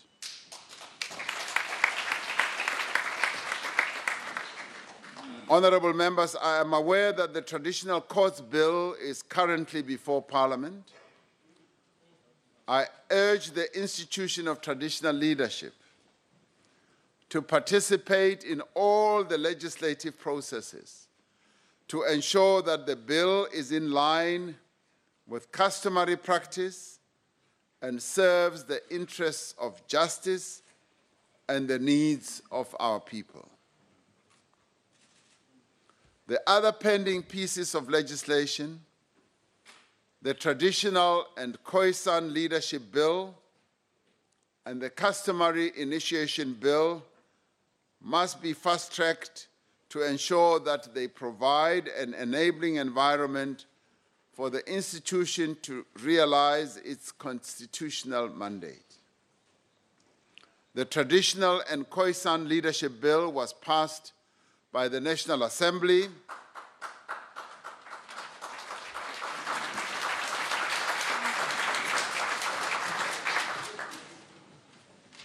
so that is now done and dusted, and in many ways that is why the Speaker of the National Assembly is also here, so that she can get that applause from you.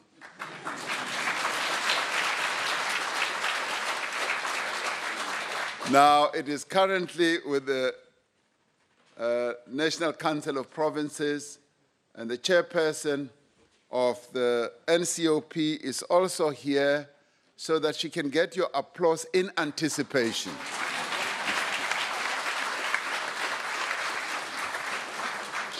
The bill will provide for statutory recognition of Khoisan communities and leaders while making provision for structures that will serve the interests of Khoisan communities.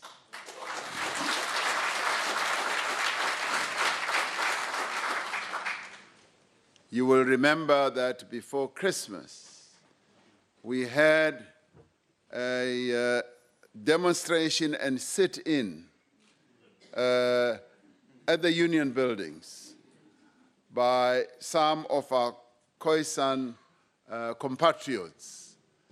And they had been there for a number of days.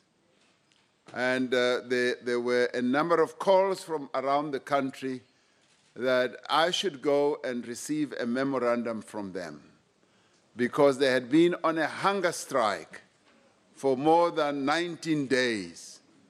And as we were approaching Christmas, we did not want them to spend Christmas without eating the food that is usually served on Christmas. So we were happy that we took the memorandum and they promptly started to eat. So we are very happy that our Khoisan compatriots did not starve to death. We would never have wanted that to happen. A commission on Khoisan matters will be established to assist government with the recognition process.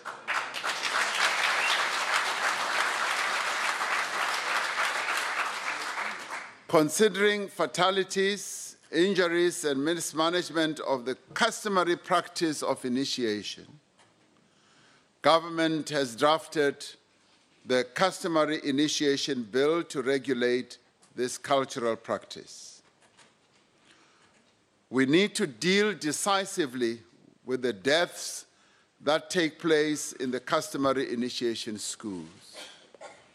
I have been appalled to hear that in the past we've had up to 128 young men dying as a result of botched circumcision practices. Parents take children to initiation schools as a rite of passage, but some come back with physical and psychological scars that can remain with them for the rest of their lives. Even more tragic, some of our children do not return at all to their families. We must understand why our interventions to date have not yet yielded the outcomes we seek, and explore better ways to stop these deaths and injuries.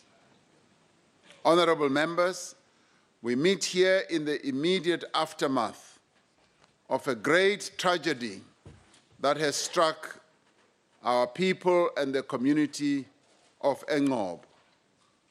We extend our condolences to the families of those who lost their lives.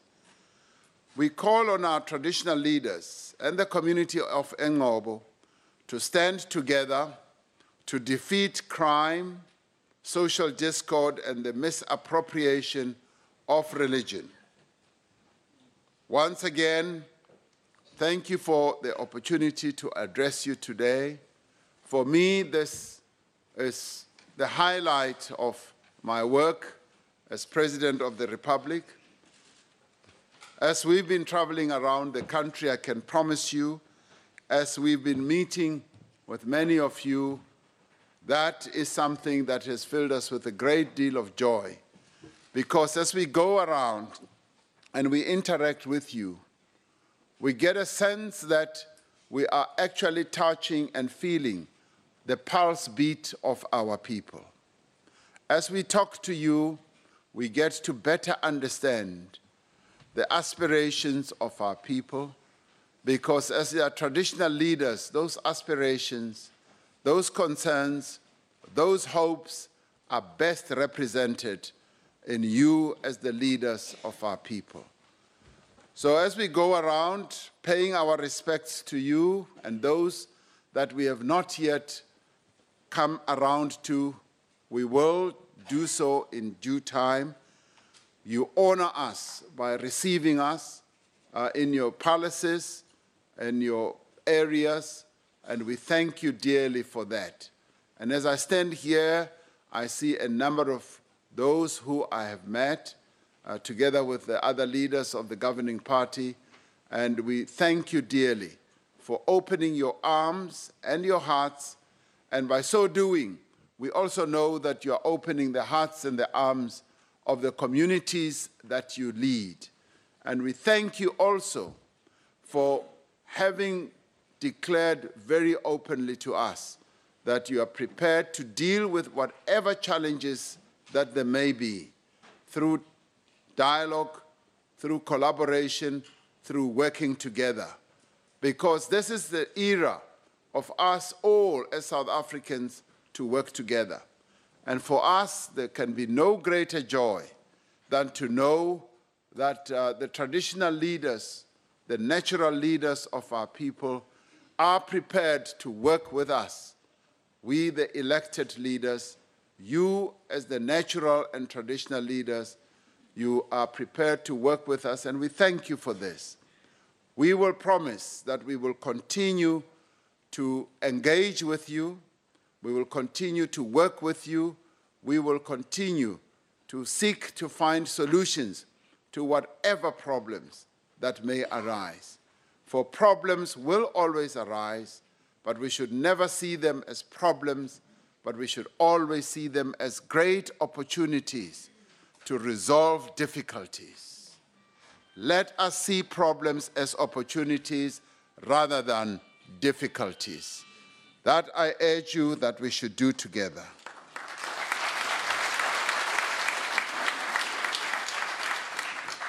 Together, my traditional leaders, my kings and queens, my chiefs, and all of you as my traditional leaders, we are setting South Africa on a new course of development.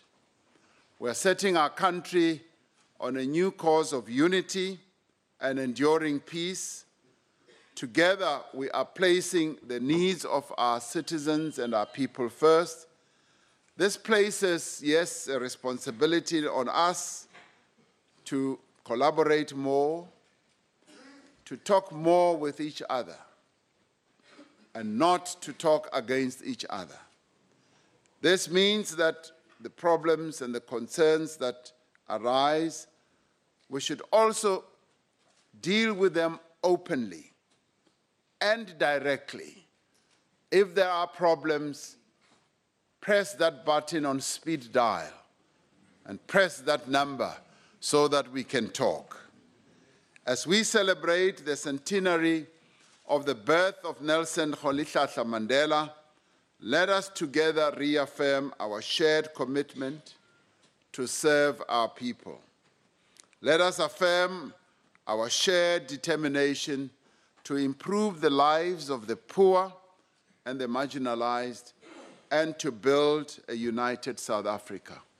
Lastly, as we will be coming around to your areas to engage with your people, our people, we would like to take this occasion today as you having given us advance permission to come to your areas. So by your mere presence here, you have signed to say, President and the other leaders who are elected, you have wide permission to come to our areas, and we will always come and pay our respects to your policies. But if we miss coming due to time, we know that you have given us your permission to come and engage with our people. With these few words, I want to thank you. I want to thank you for the respect you are according me to address you in this, your house, the house of our people. Thank you very much.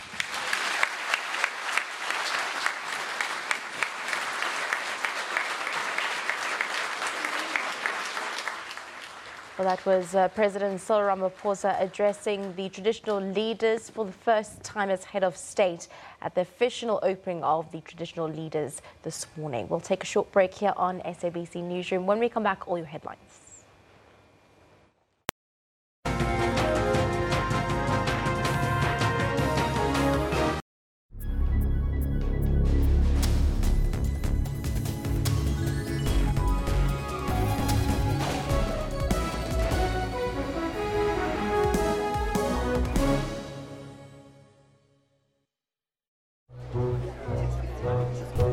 Making it out of the friend zone. Being you're not wearing one. When your washing machine gives you all your socks back. With so many good deals at the Tops at Spar Subfest, you'll find any reason to celebrate. Buy a case of Castle Lager Handies for only $189.99. Only at the Tops at Spar Subfest. News at 9. We go beyond the headlines of the day's breaking news to bring you all the angles and in-depth analysis of stories. We go beyond the surface, including on how it will impact your life.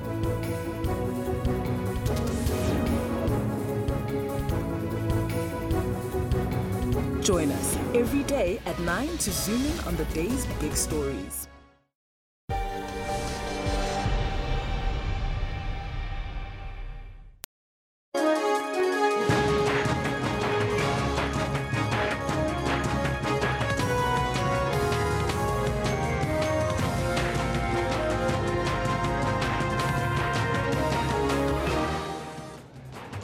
President Cyril Ramaphosa calls for an agricultural revolution as he addresses traditional leaders ahead of the swearing-in of his new cabinet.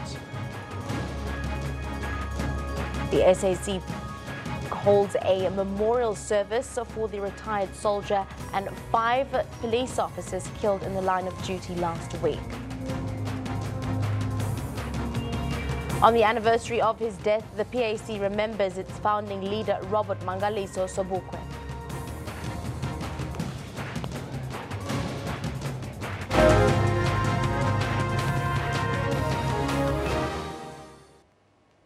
Hello and welcome to the last hour of a Newsroom. Of course, we're coming up in this last hour. We'll be giving you some of the details of the 6 lawkeepers killed in an attack in Ngobo last week.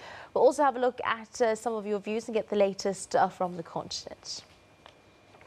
Let's have a look at your top story this hour. President Cyril Ramaphosa has called for an agricultural revolution. He was addressing the House of Traditional Leaders ahead of the swearing-in of his new cabinet this afternoon, of course, yesterday.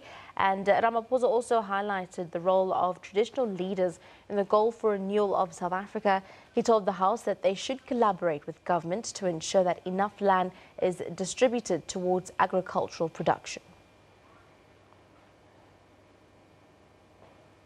The program of land reform must have clear targets as well as time frames, and must be guided by sound legal economic principles and must contribute to the country's overall job creation and investment objectives. As I have been saying, in this new era and in this new dawn, we should see the land reform process, the expropriation of land without compensation, as an opportunity rather than as something that is negative. We should take it upon our shoulders to resolve this original sin. We should resolve this problem that was imposed on our people, and in doing so, we should ensure that we use this opportunity to grow our economy. We should use this opportunity to make sure that agricultural production goes higher and higher. And we should use this opportunity to make sure that food security is not compromised. So all in all, this presents us with a great opportunity which we must approach with great skill, with great wisdom, but in a determined way, making sure that we achieve the objectives that are going to advance the interests of our people. Well, political parties are reacting to President Cyril Ramaphosa's cabinet reshuffle. IFP Chief Whip Naren Singh says President Ramaphosa missed an opportunity to appoint a government that can take South Africa forward. President Cyril Ramaphosa, missed opportunities here to really appoint a government that will take the country forward. And more than likely, it's a government that is appeasing the ANC and giving us a reflection of what happened at Nasrec and the ANC conference. But having said that, I think as the IFP, we've always recognized the right of the president to appoint his cabinet. And notwithstanding the fact that he has appointed some excellent new people who will bring a breath of fresh air into cabinet, there are some quote-unquote dubious people who are alleged to have been involved in state corruption. And then we have one minister there who totally refused to accept rulings of the Constitutional Court when it came to the issue of SASA and welfare payments.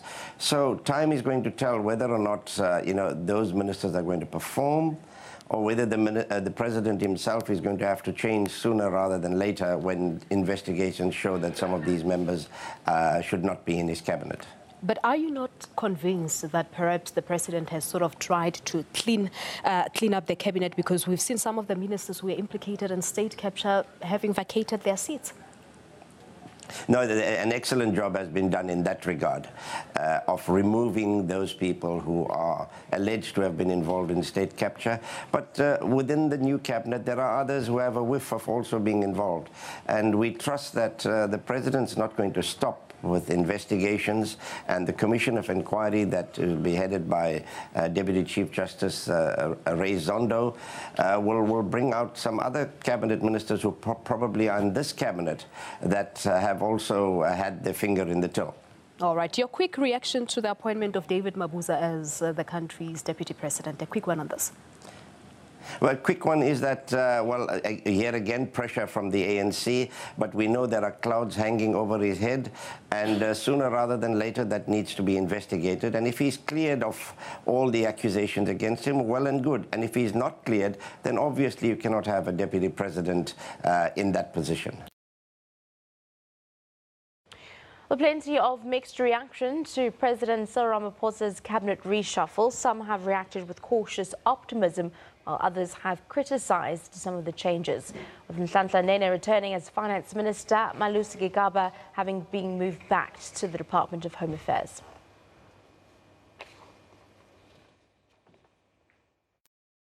Nene is no stranger to this position. He has previously served as Deputy Minister of Finance and subsequently a Minister of Finance. This was until he was removed by the former President Jacob Zuma on the 9th of December in 2015. It is expected that the markets will warm to this decision and add to an already positive sentiment due to the rise of Ramaphosa.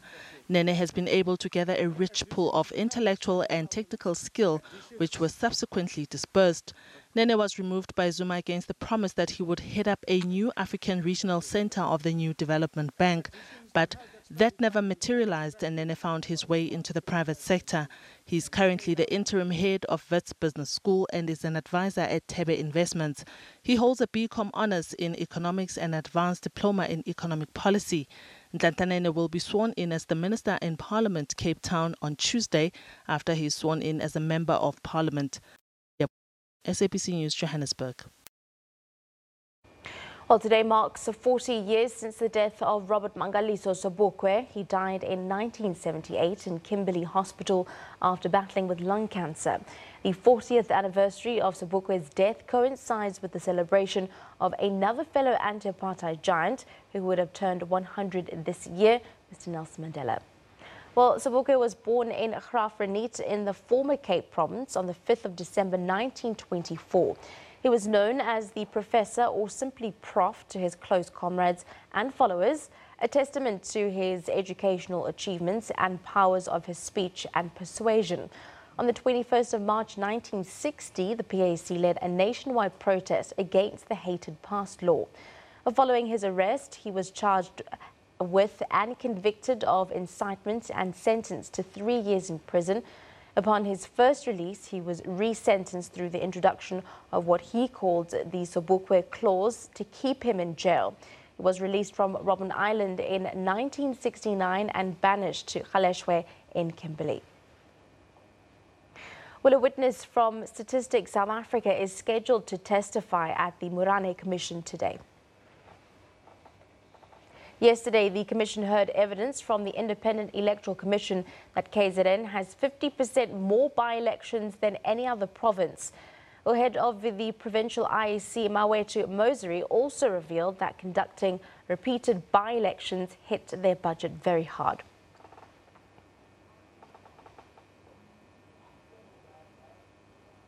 That have died. One is seriously injured. He's in hospital. This accident happened past 1 on the R61 between Ngobo and the Inyanga area. Well, hundreds of residents of Emalahleni are picketing outside the Witbank Magistrates Court this morning, where the 32-year-old Sangoma, believed to be from Swaziland, is expected to appear. He is facing charges of murder, kidnapping and violation of a corpse. He was arrested last week in connection with the kidnapping of a 13-year-old girl who lived with albinism and her 1-year-old cousin, who were kidnapped from their home at gunpoint in January. The police found the teenager's body in a shallow grave at KwaMhlanga, while the toddler's body was recovered in a stream at Emalahleni. Well, King Goodwill Zwelithini officially opens the KZN legislature. He is expected to touch on land, especially the Ingonyama Trust, which controls over 3 million hectares of land in KZN. Let's cross live. Lolo suku labo abangamadonami bangababaluleke kakhulu babe ingxenye yale mcimbi. And I would like to welcome the members of the diplomatic corps, those that are amongst us, especially the man that represents the Kingdom of Morocco, whom just about 3 weeks have sent his invitation from the King to invite me for the national conference, international conference that is taking place next month into the Kingdom of Morocco. He is amongst us here. And I would like to welcome my friend, Mr. Chen, who is a businessman from Singapore, whom when I told him about this occasion here taking place, he showed in a very interesting situation to come and visit us, because as I was with him in December, during the time I was celebrating my 16th anniversary since I've been coronated, this is his second visit to KwaZulu-Natal because he's interested to invest in this kingdom. I thought it would be wise for me to invite him to come and be part of us, because without investors, our country will go nowhere. Ngiyafisa ukuba ngibingelele nalabo abangamaqembu abamela amaqembu abo ngokwezepolitiki nabezenkolo ngokwehlukana kwabo, ngoba ngaphandle kwabo singeke kwazi ukuxhumana nomdali, futhi nombuso ongakwazi ukuxhumana nomdali awuvamisile ukuba uqine yantengantenga. Ngiyafisa ukuba ngibingelele nomphakathi wonke nebutho lami ngilibonayo lilihle livunule liconsa, lizokhombisa ukuthi thina simhlobo muni, nanokuthi mase sivunule sizoke sesikhombisa uphawu lokuthi singobani. Ngiyabonga ke insizwa zami ukuba nibe khona. Intokozo ukuphinde ngithole ithuba lokwethula inkulumo phambi kwenu ngokucela usomlomo uba ngime phakathi kwenu. kepha unyaka esikuwo ungumqoka emlandweni waseNingizimu Afrika lona njengokumemezela kwahulumeni unyaka ukubungaza iminyaka elikhulu yokuzalwa kwezigoma zomzabalazo kwesigoma zomzabalazo ongasekho Dr. Mnumzane Mandela waba umongameli wokuqala kwidemocracy. Khona futhi kulonyaka isizwe sibungaza ukuzalwa kwezinye izigoma zomzabalazo esingasekho ongumama uSisulu nakuye esibungaza iminyaka eyikhulu kanti namhla zingamashumi kuNhlolanja sikhumbula ukudlula emhlabeni kwesinye seyigoma zomzabalazo umufi uSobukwe nowabamba elikhulu iqhaza emzabalazweni wabohlanga.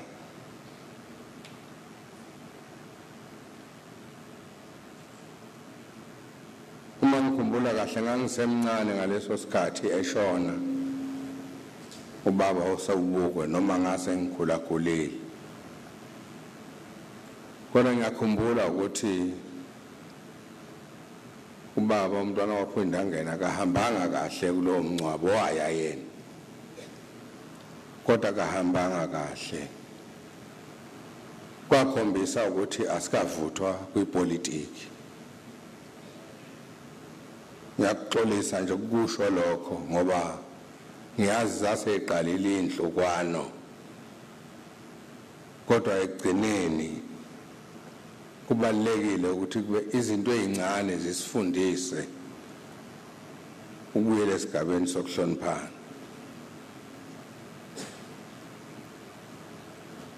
So in one of his genius of orations, Marcus Garvey posits that if you want to understand the present in order to direct the future, you will have to grasp not only what great men did and how men lived, but also what all men hoped for.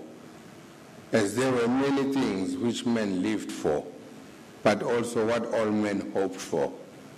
There were many things which men hoped to do. That hope is an explanation of the difference in what we now do, often because what our forefathers dreamed of has come true after they had passed away. The present was in the past as hope, a longing and an ideal. Yize ukutusa ukubungazwa kwalamadodana esengiwabalile amadodakazi eNingizimu Afrika neAfrika kuhle sikwejwayele ukubungaza abantu besadlanhlamvana. Lokhu ngikhumbuza ukuthi kulonyaka omunye wamadodana eAfrika nowenza likhulu lomzabalazo kanye nasekulondolozweni kwefa negugu lethu ukubha iminyaka engamashumi ayishagalolunye. And just coming out there from King Goodwill's bulletin, of course, opening the KZN legislature this morning. Moving on, the South African Police Service is holding a memorial service this morning for the 5 police officers killed at the Ngobo police station in the Eastern Cape last week. Let's cross over live.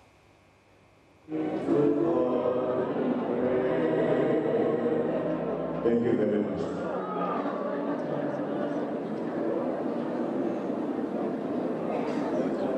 First and foremost,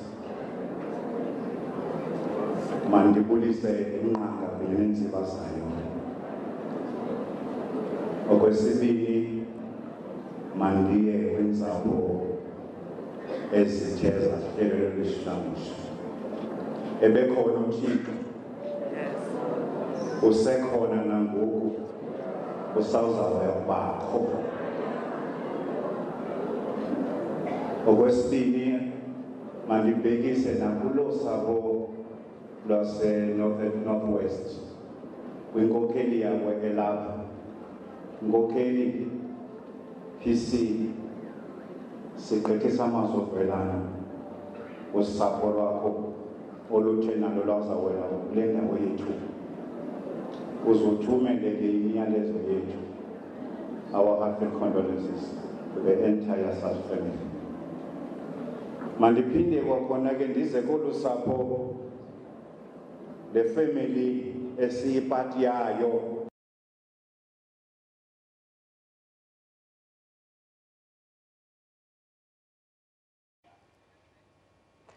Just coming out of that cut in transmission there, the live proceedings of the memorial service of the 5 police officers as well as the retired soldier killed in last week's police attack.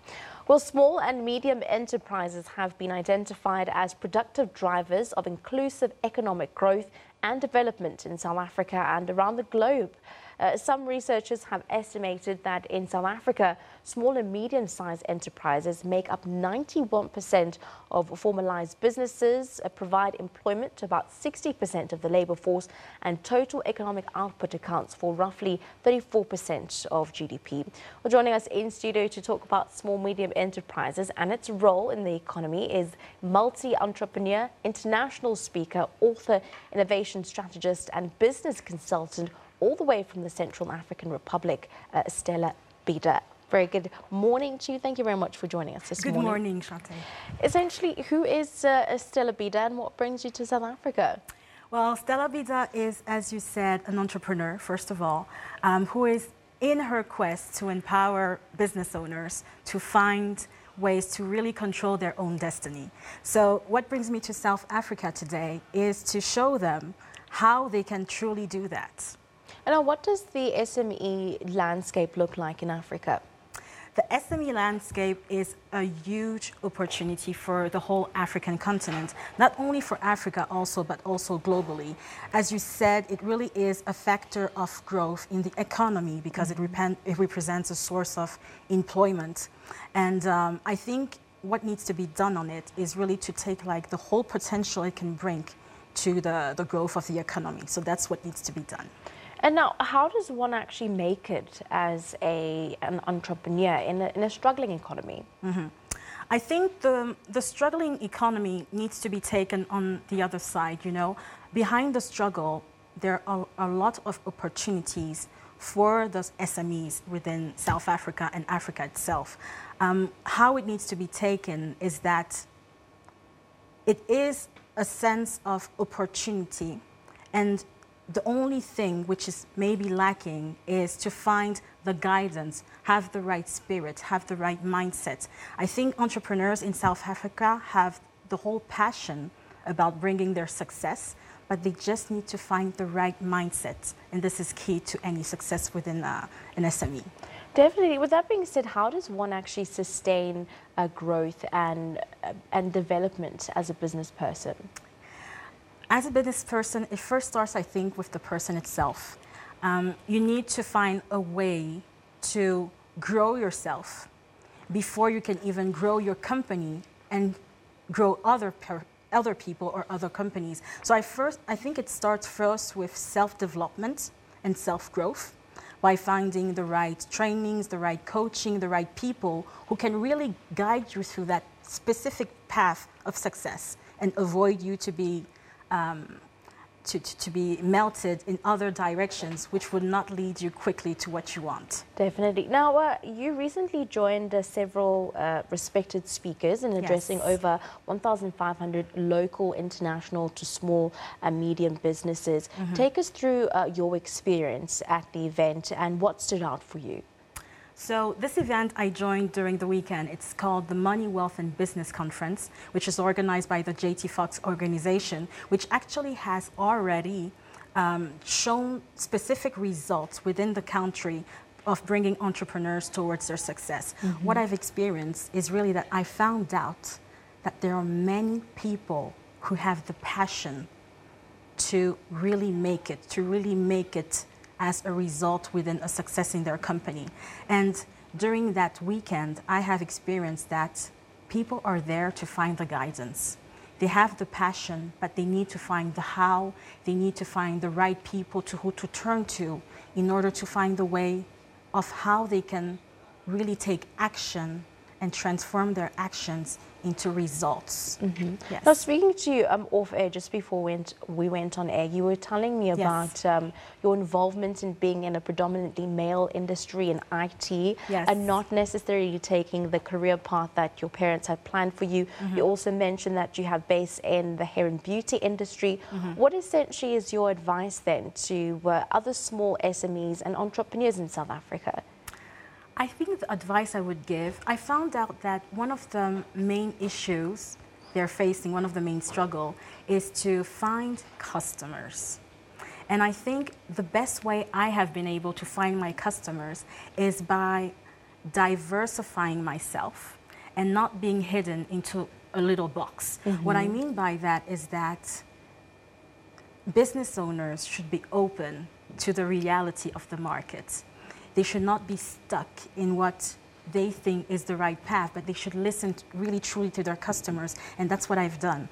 I am in IT, but I've listened to my customers, and I've been able to find out that actually there are other issues which are predominant to other industries, and they're actually the same. It's satisfying the customers, so they should really be open to that. Definitely, and I'm sure your journey has come with many challenges. Yes. What are some of the lessons that you've learned as an entrepreneur, and being a woman entrepreneur in some aspects, being a male predominantly sector?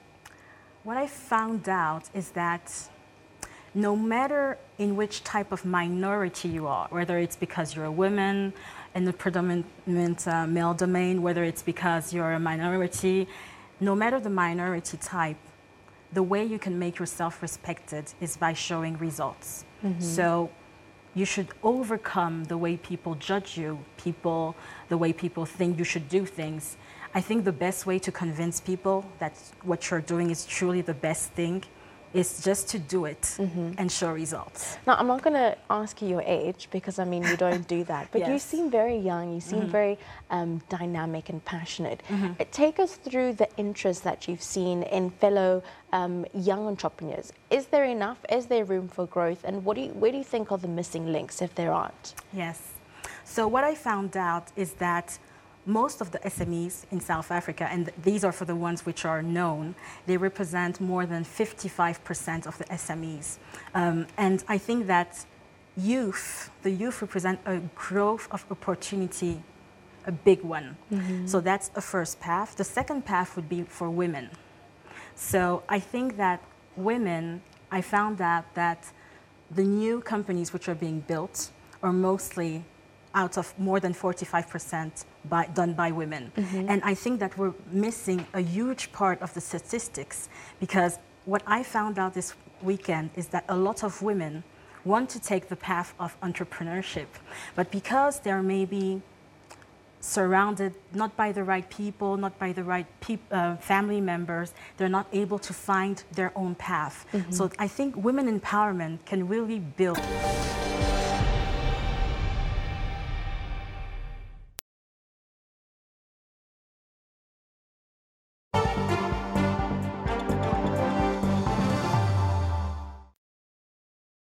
Sports and Recreation will have Ms. Thokozile Xasa as the Minister. There you have it. Thokozile Xasa has been named as the new Minister of Sports and Recreation as South African President Cyril Ramaphosa announced his very first cabinet reshuffle last night. She replaces Thembelani Nxesi, who was also known as Thulas, who was in the position for a little under a year. The former Minister of Tourism holds a master's degree in public administration from the University of Fort Hare, a BA degree from the University of Transkei, and a BA honours degree from the University of Fort Hare itself. A former teacher, Xasa has been a Member of Parliament since May 2009. Now, with me to discuss this amongst a few other things is Jody Hendricks, SABC sports analyst and rugby commentator. Jody, it's been 1.5 million years since I last spoke to you. Welcome back. Thank you. First time in 2018. And you've lost the hair. Yeah. My word. It looks pretty good, man. Thanks. Jody, okay, talk us a little class. Let's start with her. A brand new sports minister, the very first woman sports minister South Africa has ever had. Yeah. What do you make of her? I think it's a long time coming, Kendall. I was lucky enough to be at a function with her on the day Cyril Ramaphosa did his State of the Nation when she was still Deputy Minister of Tourism. And the feedback that I got and the feeling that I got from her is that she really takes ownership of the projects that she gets involved with. So I hope she'll be able to do the same at sport because, for example, one of her biggest challenges is probably going to be SASCOC, you know, to work with the different unions and federations. So it's a daunting task, and she also makes the step up from a deputy minister to a minister. Do you think she comes in at the right time for a woman to be taking the reins for the first time?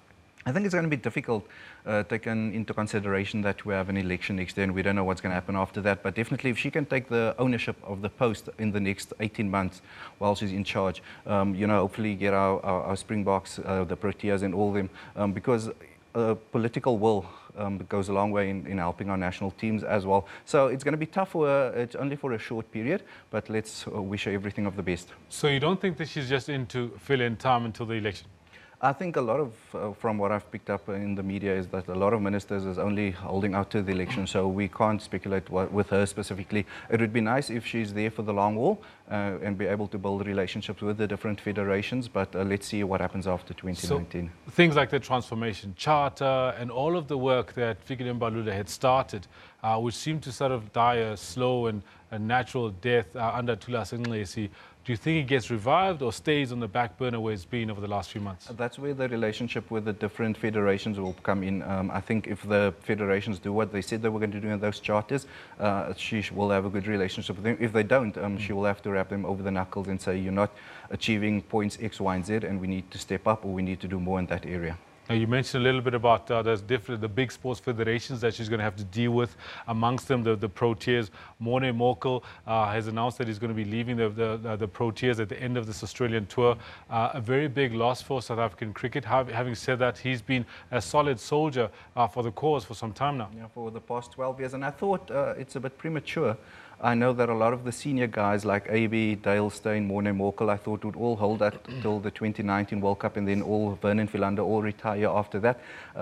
Morne has decided to do it a year earlier for family reasons, and it's only international cricket as far as I know, so I think we'll still see him maybe playing the IPL in the Big Bash in Australia, but definitely 12 years he's played in all formats for the Proteas, taken more than 500 wickets. It's going to be a big loss, but luckily for us we have youngsters like Lungi Ngidi, Kagiso Rabada and those guys coming through the system to take his place. The Aiden Makrams also like on the batting side and so on. Quinton, don't forget, he's still a youngster, as well as Petlukwaya.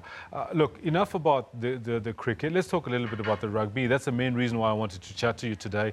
Super Rugby has just finished round 2. Some very interesting results coming out. The Lions looking like they're blowing hot, just like they did towards the end of all of last season. Yeah, and 2016 when they also played in the final. I thought it's going to be, you know, a daunting task for Swayze the Brain coming in as new coach, but then he's been there under Johan Ackerman the past 2 seasons when they did well, and I must say he was basically in charge of the Lions game plan the past 2 seasons under Johan Ackerman, and now that he's in charge, they are continuing with that form and playing fantastic rugby. I must be honest with you, I thought they might have a tough game against the Sharks. They managed to pull it through 2 weeks ago. They completely dominated the Jaguars. So I think the team from Joburg definitely the team to watch, the South African team to watch this year, and some fantastic players putting up their hand early in the season. Apiwe Diante, Elton Yankees is still looking good after there were some question marks for his performances in the green and gold. And then also Warren Whiteley leading the team again, you know, getting off to a winning start and building that momentum that will only help you going forward into the Super Rugby season. Let's talk a little bit about Warren Whiteley. Do you see him getting back into the Springbok fold, into the fray? taking back, well, not necessarily, but maybe taking back the mantle as captain? I think it's going to be really difficult. I'll say that, Kendall, because Dwayne Vermeulen is on his way back from France to come and play in South Africa to stake a claim for the 2019 World Cup. Dwayne is an out-and-out eighth man. You have to feel sorry for Warren. You know, in the beginning of 2017, he was named Springbok captain. Unfortunately for him, he got injured just before the third test against France at Ellis Park. And since then, you know, he's been struggling to recover from his injury. Then while he was injured, some youngsters came through, Dan du Preez, Jean-Luc du Preez, Uzair Kassim, all of them came through that showed that they have what it takes to play at international level. But for Warren, I think it's, first of all, it's going to be difficult for him to stake claim to the Springbok jersey again, let alone be captain. So it's going to be a tough ask for him. To even make it into the fold, I would imagine, would be tough. Right now, we're seeing visuals of the Chiefs against the Crusaders, two of the best rugby teams in the history of Super Rugby, going toe-to-toe. And it was very interesting to see how they really gave no quarter. And as we expect from Kiwi teams, it was a pretty close affair. Yeah, going in that last 15 minutes, there was pretty much nothing between the two teams, and then the Crusaders came through and showed their class. I think the Crusaders also one of the early favourites. The New Zealand teams will always be there or thereabout in Super Rugby, and the Crusaders, they are the defending champions, and it's going to be difficult to beat them this year. Again, they've got the Stormers in New Zealand this coming Saturday, and after the Stormers' performance last week against the Waratahs, my money will be on the Crusaders. Yeah, no, the Stormers gave it away there. I mean, the changes they made in the last few minutes of that match really threw that match away, and I say that pun intended. Yeah, for sure. And if you look at the timing of the substitutes as well, there was no reason to replace Ramon Samuels at hooker. And eventually it was Dean Meir, the reserve hooker, who missed his line out and gave the Waratahs the opportunity to score the try. You know, I think Robbie Fleck will have to look at the system about getting his subs on, and when he replaces certain players, especially key players like at hooker, because it's a young team. The Stormers, they're a very young team, Kendall, and a lot of those guys haven't played Super Rugby yet, and for them to throw them in the deep end, sometimes they'll swim. Unfortunately for them, this past Saturday they sank. So now, of the South African teams that you've seen in the last two rounds, is there any one team besides the Lions that puts its hand up to say, look, they're going to make it to the last six? I think the Sharks will be a team to watch. They fell short against the Lions in the first week. They had a bye this weekend, but the players that they have at their disposal, if you look at a guy like Robert du Preez, he didn't go to Durban to sit on the bench. He's probably going to stake claim to the Springbok number 10 jersey this season as well. Makazole and Pimpin and Corsi, two phenomenal wings, and once they get going, we saw what they did in the first game against the Lions. I think both of them scored a try. And it's not only their finishing that impressed me, Kendall, it's also their overall play. For example, I looked at the stats. Last season in 2017, the Currie Cup, Spoon Corsi made 94% of his tackles. So he's not only a try scorer, he can also tackle. So those are the guys I'm looking forward to. They've got some centres. Lucanio Am is another one. And then obviously, you know, they will start to build up front. That's where rugby's won up front. They've got some phenomenal players, the du Preez twins, the ones injured at the moment. And then Ruan Botha, or his captaincy, will also probably determine what the Sharks do this season. Jody, let's touch a little bit on other news that's been sort of like making headlines, but not. Totally under the radar. Rassie Erasmus. Rassie Erasmus brought back from the Northern Hemisphere to be the technical director, while Alistair Coetzee is still sitting on as the head coach of the Springboks. They turf Alistair Coetzee. This is Saru, and we'll talk about Saru and what Peter de Villiers has got to say about them just now. But Rassie Erasmus, technical director, what was he brought to do? Where does he stand now? When is the first camp? Is he already coaching? He is coaching, he's incumbent. The announcement will be made before the end of the month. That's what Saru said in a press statement earlier this month, so they've got 1 day to make that announcement. I think there's two scenarios that's going to play out here, Kendall. First of all, when I spoke to Yuri Roux about the appointment of Rassie and bringing back from Ireland, they said that he's going to be in charge of all 8 teams. Now, if he's incumbent, Springbok coach, there's two scenarios that are going to play out. He's going to take the team to the 2019 World Cup in Japan. So what happens there?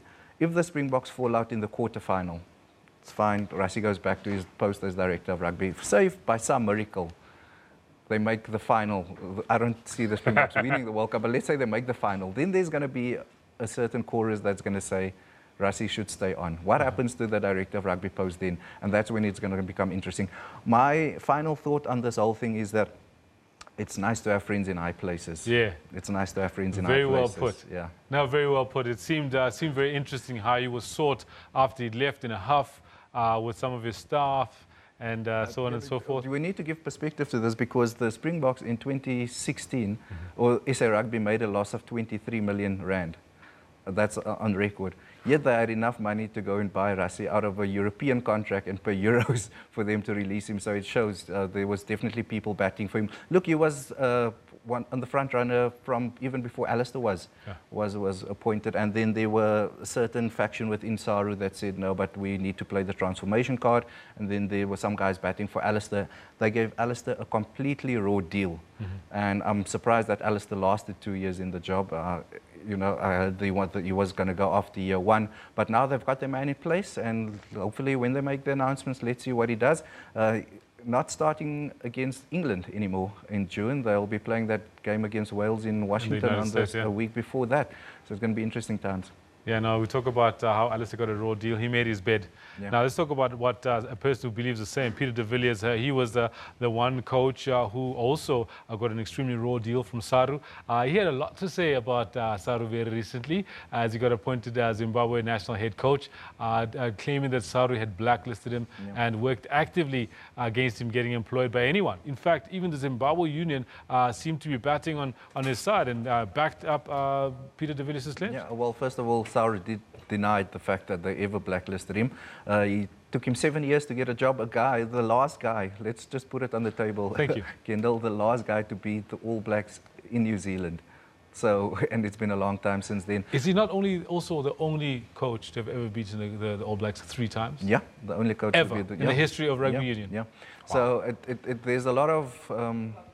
It took him 7 years to get a new job. I don't know if Zimbabwe was necessarily the way to go, but he said one thing, he doesn't know the players, so he's going in there with fresh ideas, with no preconceived ideas of any of the players like he did when he became Springbok coach.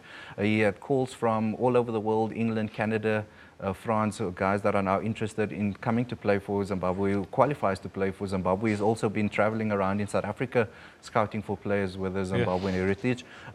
His main goal will probably be to get the team to the 2019 World Cup. It's going to be tough. I think they're playing their first game against Morocco. Traditionally, Namibia has always been the second African team, but who knows, with Diffie in charge in Zim, probably, we could be up for a surprise this year or next year. You say our main goal would be to get them to the 2019 World Cup. What about to beat the Springboks? Now, wouldn't that be a story? Yeah, my money won't be on that just yet. But definitely, if they would qualify, or if Peter could take the team to Zimbabwe, or the Zimbabwe team to Japan in 2019, I think that would be the first box ticked, and then you can do his long-term planning from there. Jody, phenomenal. Always such a pleasure talking to you. Thank you, Kendall. And I can't think of a better way to do this and come to the end of the month of February, which is tomorrow, without having a chat to you. One of the absolute best analysts I've ever heard speak, and such a pleasure to have your thoughts on the show. Thank you very much. You're not too bad yourself. Jody Hendricks, thank you very much. There you have it. Jody Hendricks, he's a supreme sports analyst and an excellent commentator as well. All things rugby. I was chatting to Jody Hendricks right here. You can find him on @JustJody. That's on the internet. Until tomorrow, this Alex. Thank you very much, Kendall. You're not too bad yourself. Thank you very much for joining myself, Shanta Yankees and Kendall Makamate. We do it weekdays from 9 until 12 p.m. Until tomorrow. Bye-bye.